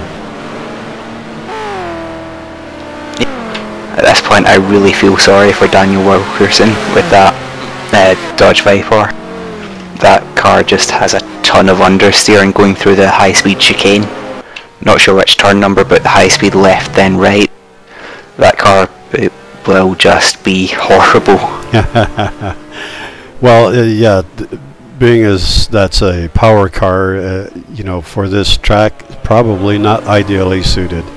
But, you know, good on him for sticking it out. And where is Dan running right now? In 22nd. So he's got a little ways to go to make it up into the points, but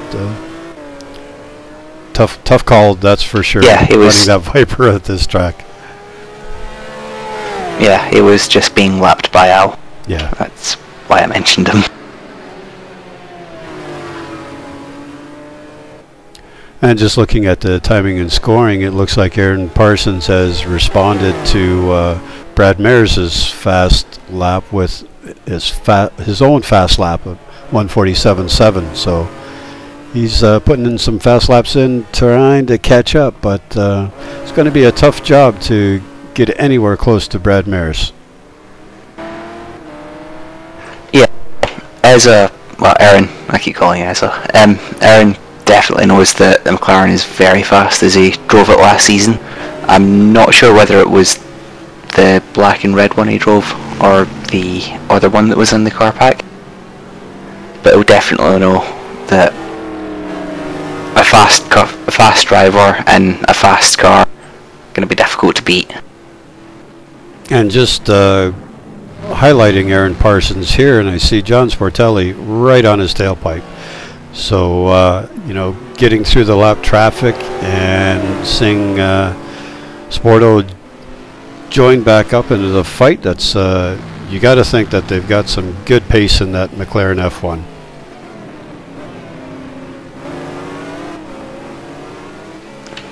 Something interesting that happened in the first stint was Aaron's pace certainly fell off quite a lot towards the end when John started pulling away from him, so I wonder if that's maybe happening again.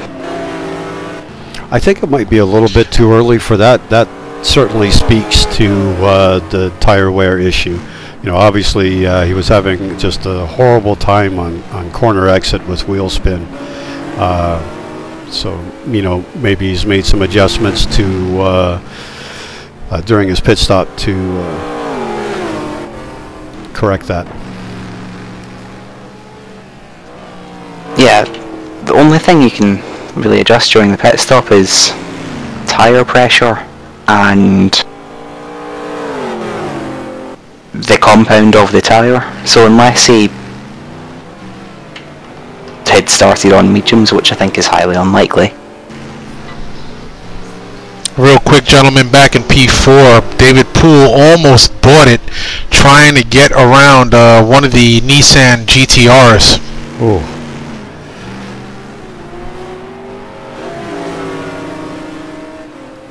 Yes, I agree, Alex. There's limited things that you can do for your adjustments. I'm thinking mostly just tire pressure. You know, if you got it wrong to start and your tires were, you know, felt like balloons because the tire pressure was so high because of the track temperature, you know, you'd be just dropping a ton of pressure to try and even that out, give you a little bit more grip.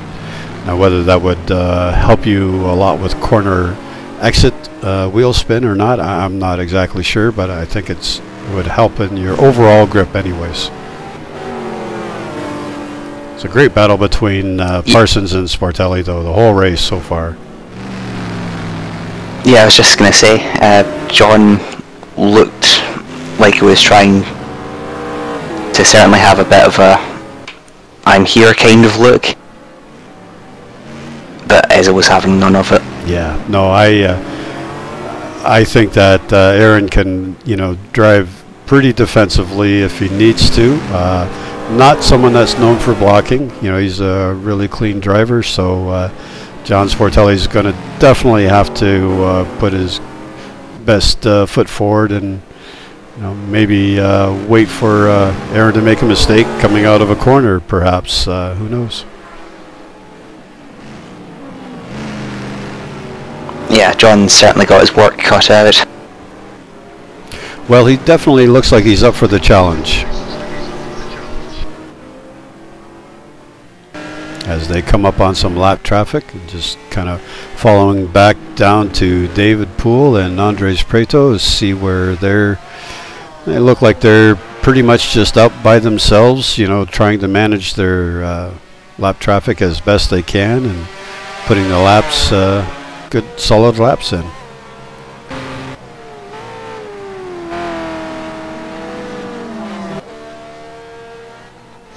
Yeah, they're all kind of on their own. Except for Al and Rich. Boy, and they're battling pretty hard, those guys. They've been at it hammer and tong the whole race.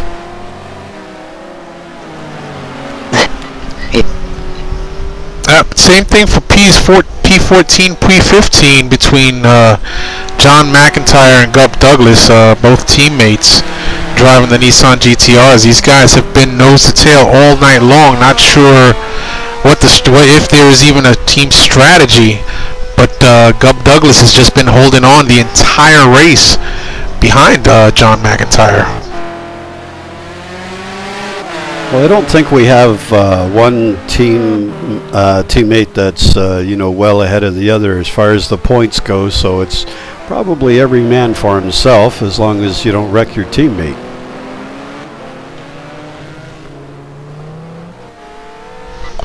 Yeah, I'd have to agree with that assessment, John. Certainly the case when I'm racing GT2 on Monday nights with Mike Graytrix. Mike being the faster driver here, of course, but if ever we found ourselves in a position where we had to battle each other, we'd want to keep it as clean as possible and may the best man win. Yeah, I can't imagine a situation where, you're going to have teammates taking each other out. Sometimes accidents happen, but that's going to be number one right there. Yeah, accidents happen, but very, very rarely between teammates. No, I don't agree. think I've ever taken a teammate out.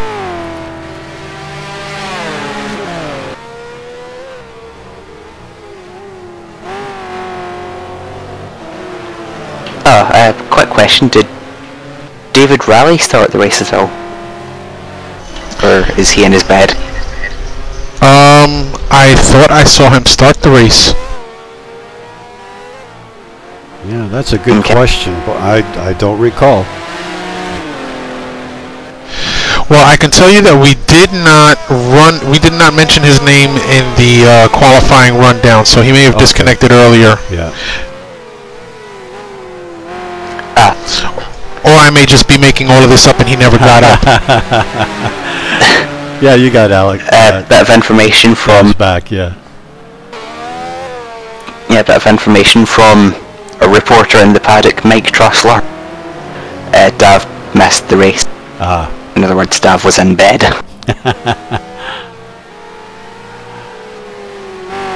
So thanks to Mike for that. Shame on Raleigh. Geez, I hate to give up this nice battle that we're watching here with Rich and Al. It kind of waxes and wanes, every once in a while Rich will pull up a little bit closer, and geez, if we think about it, John Ludden is still just not too far away either. These guys have had just a great little battle the whole race long here. Been real entertaining.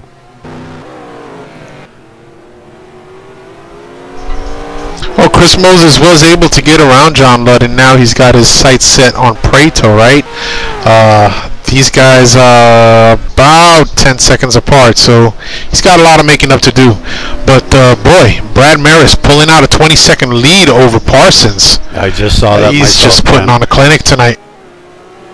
Oh, and there we go. Parsons just had a big moment and was able to catch it. I have no idea how. And John Sportelli was able to just drive by. Wow, that That was just something caught else. that on the stream. That was well saved. Unbelievable. I don't know how he did that. Wow. Oh, looks like There's definitely a reason why Jack calls him the Wonder from Down Under. Yeah, he is, however, sliding that car all over the place, trying to put the power down. Yep, he has no power down at this point, which is going to make, what are we working, lap 35, 36? So that's going to make the next dozen or so laps pretty uncomfortable for him. Yeah. How far is David Pohl behind him? Well, I would just David went Pohl to that. certainly cost him a bit towards the... Yep, sure did. Let's see here. He's not that far. He's only about 3 seconds back, and he, I'm sure that he sees Aaron sliding that car all around and having some big issues. So, again, that motivation is just going to go right through the roof. He's going to see him there.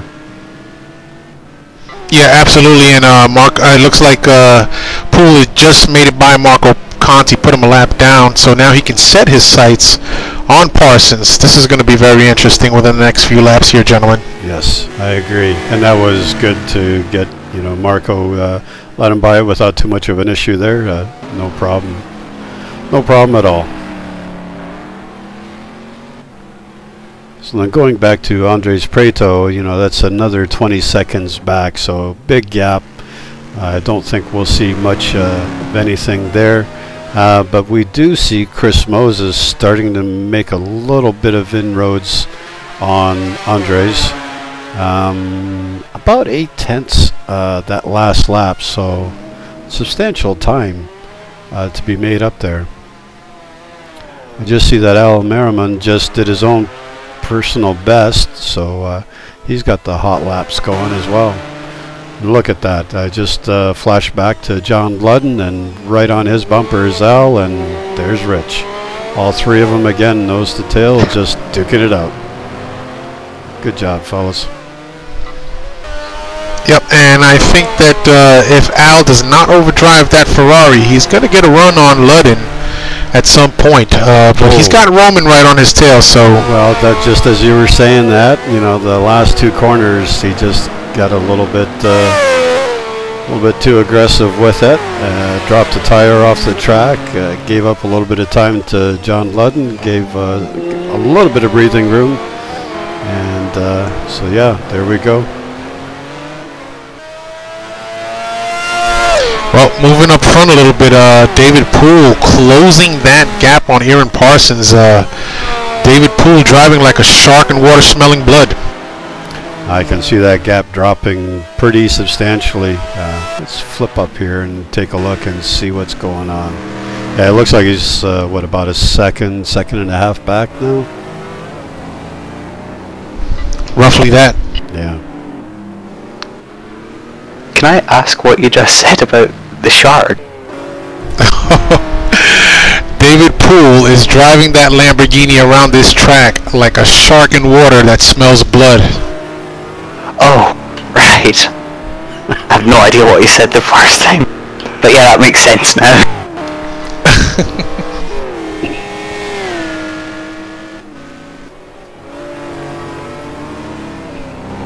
But yeah, this lane is definitely chewing through its rear tire.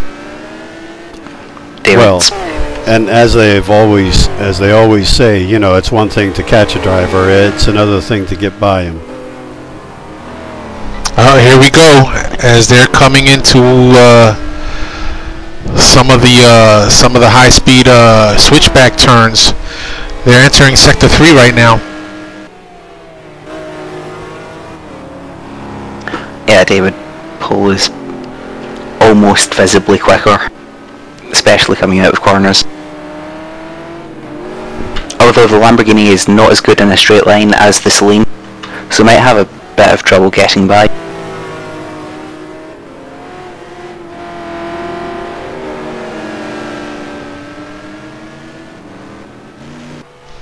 Well, it looks to me right now like David Poole can read the Save the Earth bumper sticker right off of Parsons' bumper. Aaron Parsons is always a big picture driver anyways, so it'll be interesting to see how he handles this challenge. You know, does he put up a big fight, or does he nominally try to make it a little difficult, but not give him too much of a hard time? Well, they got to get around, I believe that's Paul Hall that they got to get around here. Oh, and that pushed Aaron Parsons out wide. And there's some damage, it looks like, on the front bumper of that Saleen as well. So they get by Paul Hall, who was just shown the blue flag. It's all out racing now for these two.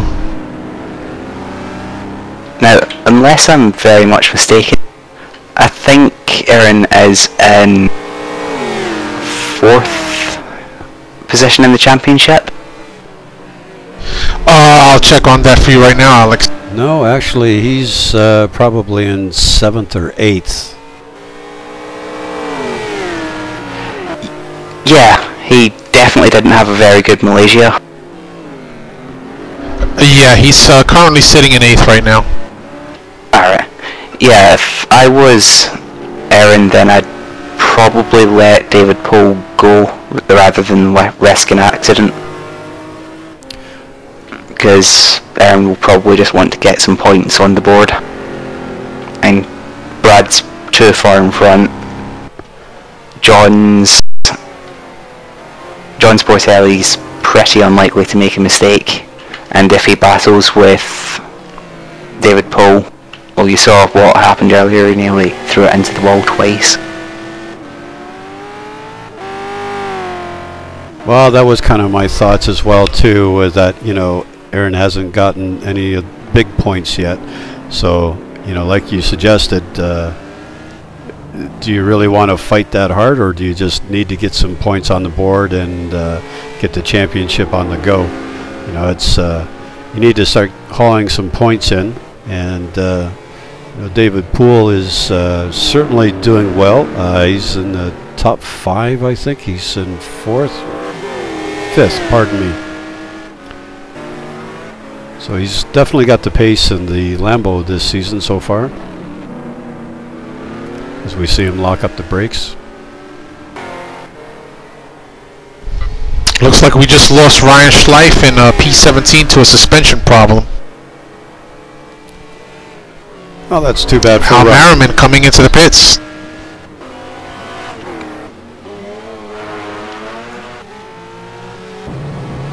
Did you say Al Merriman in the pits? Yes, I'm just. He's in the pits. His front end was all beat up. So he must have had some on-track issues. Oh,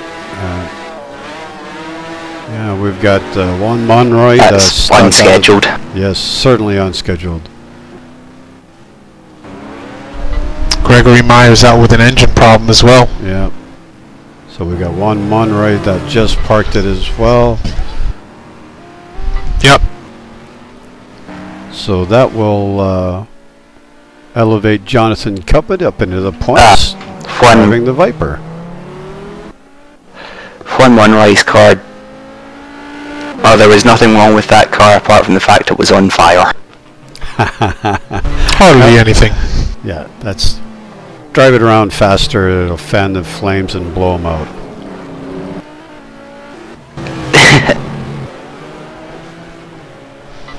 So Poole gets by Parsons and takes over P3 now. I just picked that up. It's too bad that we missed that pass, but I think that probably wasn't hotly contested. You know, with the way that Aaron was sliding the rear end around, there's only so much that he'd be able to do to hold off David Poole.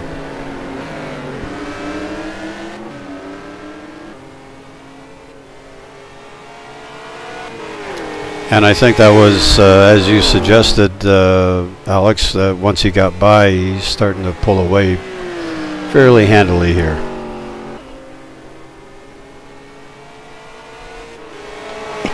I think there's only one McLaren in the car pack this season. There's not the white ones. I'm not sure which tyres it's on, but but it's certainly a fairly unique car. Apart from the one in second, which is exactly the same as well.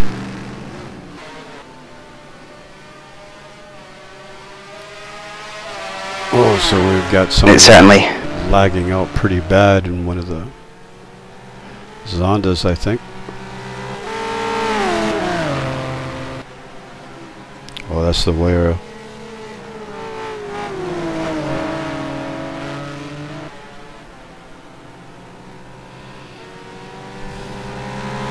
So Rich Roman has closed right up on John Ludden. That's too bad that Al had some issues there. It took him out of this fight, but Rich is certainly closed right up and looking to take over P7 from John Ludden, who's been driving there for pretty much the whole race. Yeah, John's been doing an excellent job. He most certainly has, and I had made mention of that last season when in GT1 he was driving the blue Ferrari 550 Maranello. He had gotten very comfortable with the car and started moving that car quickly around most of the tracks right around mid-season, and what a difference from season 20 to 21. He's holding his own. Yeah, and excuse me for 1 minute, guys. I've just realised that I've left the jacket in the nightclub. Should be back in a minute. Okay. So that's what you call work, is the nightclub. Okay, that's the key code there. No, that is great for John to be holding his own here against seasoned veterans such as Rich and Al, doing just a great job. And looking at his lap times, yeah, absolutely. He's been running very consistent lap times as well too. So that speaks volumes.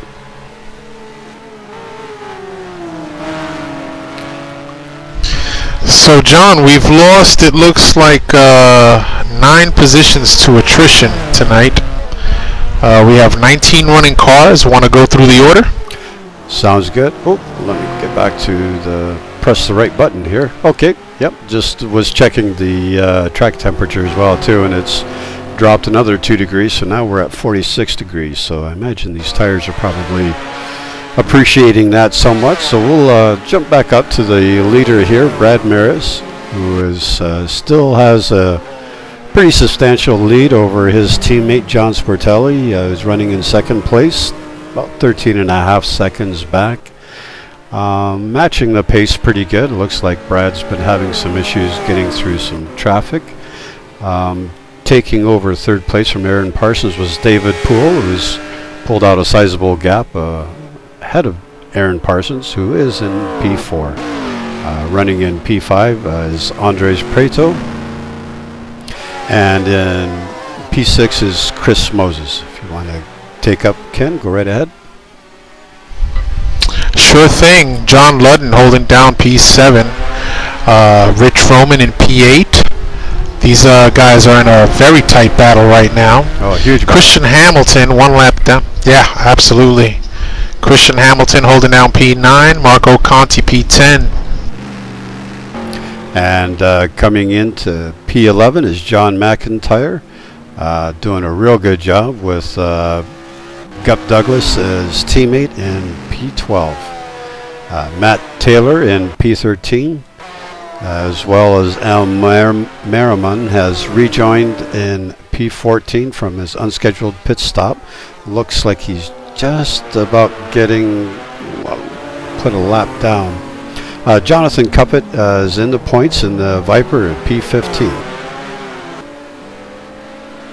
Right, and rounding out P16, Sergio Calderon. Kreshnik Khalili holding it together for the duration of this race in P17, driving the Ferrari. And Dan Wilkerson, the last of the running cars, just 2 spots out of the points-paying positions in P18. And that's the, I guess, the challenge of the street races. As you can see, the walls are concrete and they are close to the racing surface. So if you do make a small mistake, it's very easy to pay heavily for your small mistakes. Yep, absolutely, John. Just back with the So leader we've here, got, and I can 40 see that he's just behind Al Merriman. Yeah, that's right. They looks like he's working lap 44 right now, so this one's about to come to an end.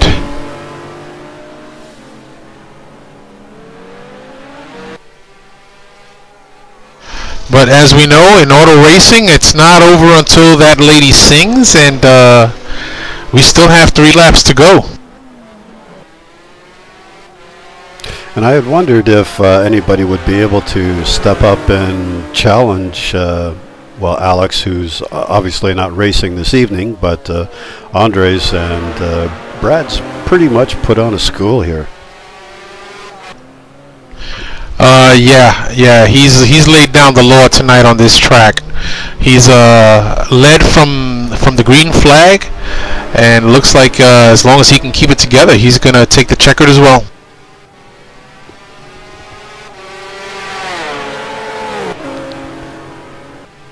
So I'm just seeing if we've had any huge drop-offs in time, but I don't see any real issues with Brad's lap times here. Maybe a little bit because of some lap traffic here and there, but you know, he just continues to be Mr. Consistency.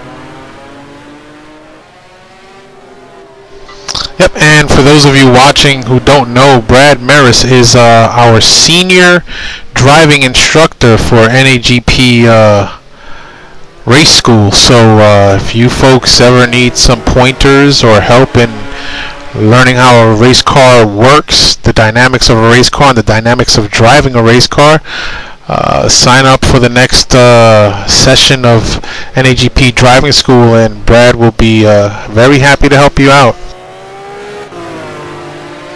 Also, we have some other instructors as well too that are more than willing to volunteer their time.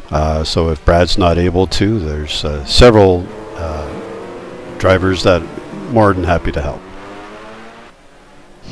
Yep, absolutely. And these guys are great. They are they'll take their time with you and teach you a thing or two.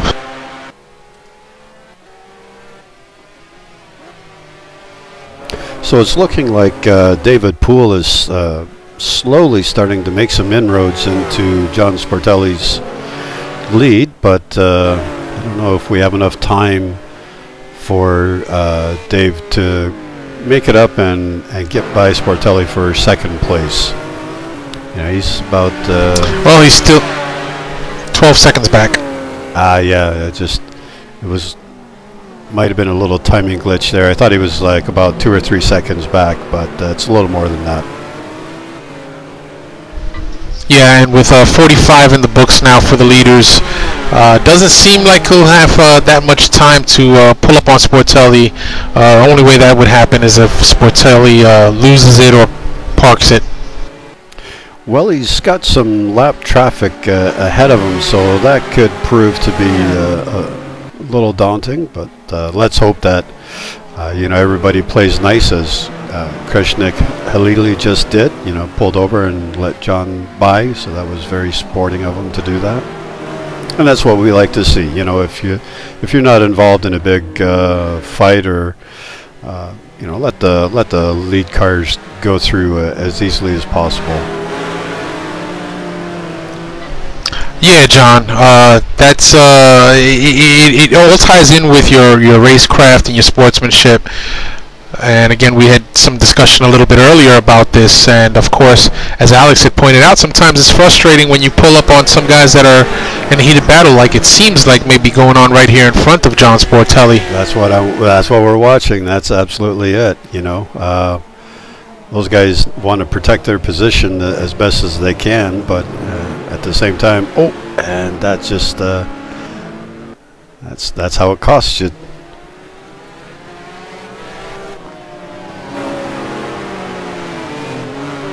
And that's too bad. all that fighting yeah. has just really allowed David Poole to just close right up here, though. And now that John has gotten by, it'll be interesting to see if Dave's able to close up at all. Looks like the lap cars are trying their best to let these cars that are fighting for position through, though. So that's, again, it's just, I'm sure it's really appreciated to those guys.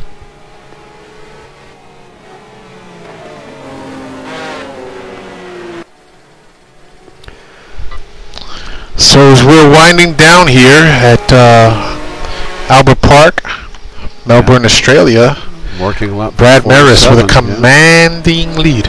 Yep.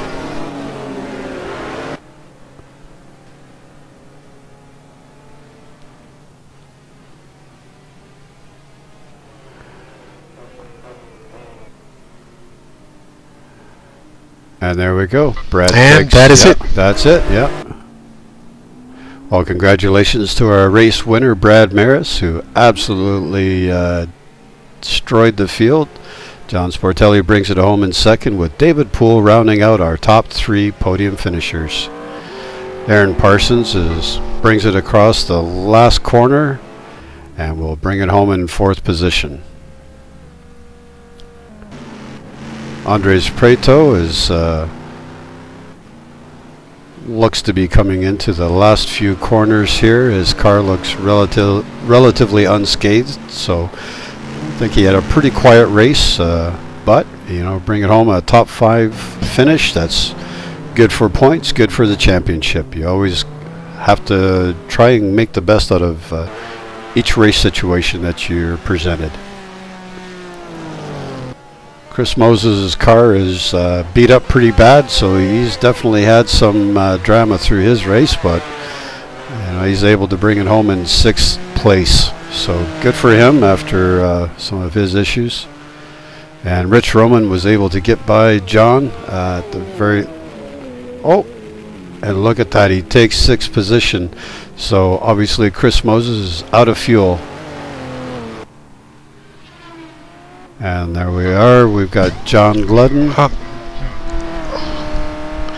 That is unfortunate for Chris. I'm going to drop down real quick and see if I can get Brad Merys to come up and speak to us for a moment. That sounds fantastic. I'll continue rounding out the cars that are left on track. So great job by John Gludden. And I'm assuming that would be the last car that's on the lead lap. If he was, I'm not sure that he actually was even on the lead lap, but great race for John. And just with Gup Douglas as he finishes off.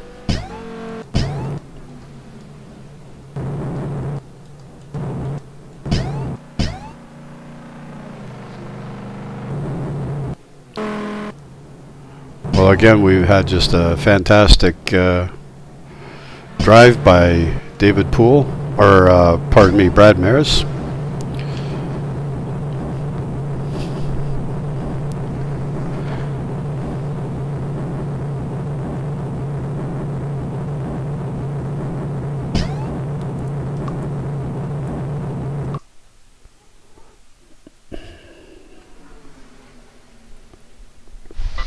So just spoke to Brad Merys. He's finishing up, and he just joined us in the broadcast booth here. Brad, welcome, and congratulations on your victory here tonight at Albert Park, Melbourne. Yeah, thanks, guys. Feels real good against these types of grids that are so deep with the amount of talent in them. So, yeah, real happy to come away with this one after a bit of a layoff, too. Yeah, absolutely. We've missed you on the Thursday night's GT1 circuit for season 21. However, you grabbed a hold of that McLaren. Tell us about that car. We understand that it's a high downforce car. How was the handling considering the high track temperatures tonight, 50 degrees Celsius? Yeah, actually the car doesn't mind the heat so much there, Ken. I got a little fortunate here tonight as John Sportelli, and thanks to HP85, Team HP85 for letting me get the ride tonight. It's a great car for the track, and when John Sportelli was able to get past Aaron Parsons, it was a lot easier to be able to control the pace and keep the tires a little cooler than if Aaron was right behind me, I was having to push. So it worked out real well tonight. and we could see that dynamic going through the race. You know, you had a great start from the. Congratulations on your race win too, by the way, Brad. You had a great start. Just pulled off and drove away, and we could see that you were basically pacing. You know, John had a good start as well too, so the two of you were running 1-2, and when Aaron did finally get by, we could see that you were motivated to go a little bit quicker. So we're wondering, it's too bad that you're not running full time on the Thursday, because we've got Alex and Andres that are, you know, swapping back and forth, and now you've come in and challenge those two. It's great to see the race that you had run tonight. Well, yeah, thanks, John. I mean, the car is well suited to the track, and seeing some of Alex's practice times, I think there's a possibility I could have challenged if I was able to had to push for a whole stint, but it certainly would have been tough. So might have gotten a little lucky. Alex didn't make it tonight, but hey, it's just always great to compete in such a fun league and such a great group of guys. Yeah, absolutely. So we appreciate you taking the time to come and talk to us tonight, Brad. Again, congratulations on putting on that clinic tonight. Great run. Great to see that John Sportelli is doing really well also in that McLaren. And just an overall great race tonight. So thanks again for taking the time to speak with us. Thank you, Ken, John. Thanks for all your hard work. Congratulations once again, Brad. So, John, that just about wraps it up for us here at Albert Park, Melbourne, Australia. And looks like, let's see, next week we're going to be visiting someplace quite interesting in the form of, if I can just get it to come up, Hockenheim for round 4 of GT1 racing. Well, that's a fun track, and that's one that's well known. So we should see pretty competitive through the whole grid. You know, the street circuits, they're a real challenge, that's for sure. But with Hockenheim, I think all the cars will have a little bit. You know, we've got fast speeds, fast corners, tight twisty bits through the infield section. Should be pretty entertaining to watch next week. Can't wait to join you in the booth for next week and broadcast that race. It's been a lot of fun tonight from Melbourne. Yeah, absolutely. We had a great time, and just real quick on Hockenheim next week, these guys, it'll be the total opposite of what they saw today, because the technical sections of that track are a lot tighter than they were here at Melbourne. So it's going to be very interesting to see how the GT1 cars handle that track and the type of weather conditions that we may be facing for next week. But for us here at Melbourne, that's a wrap, and I really appreciate you, John, being able to take the helm of the broadcast here. Has been a huge help for us.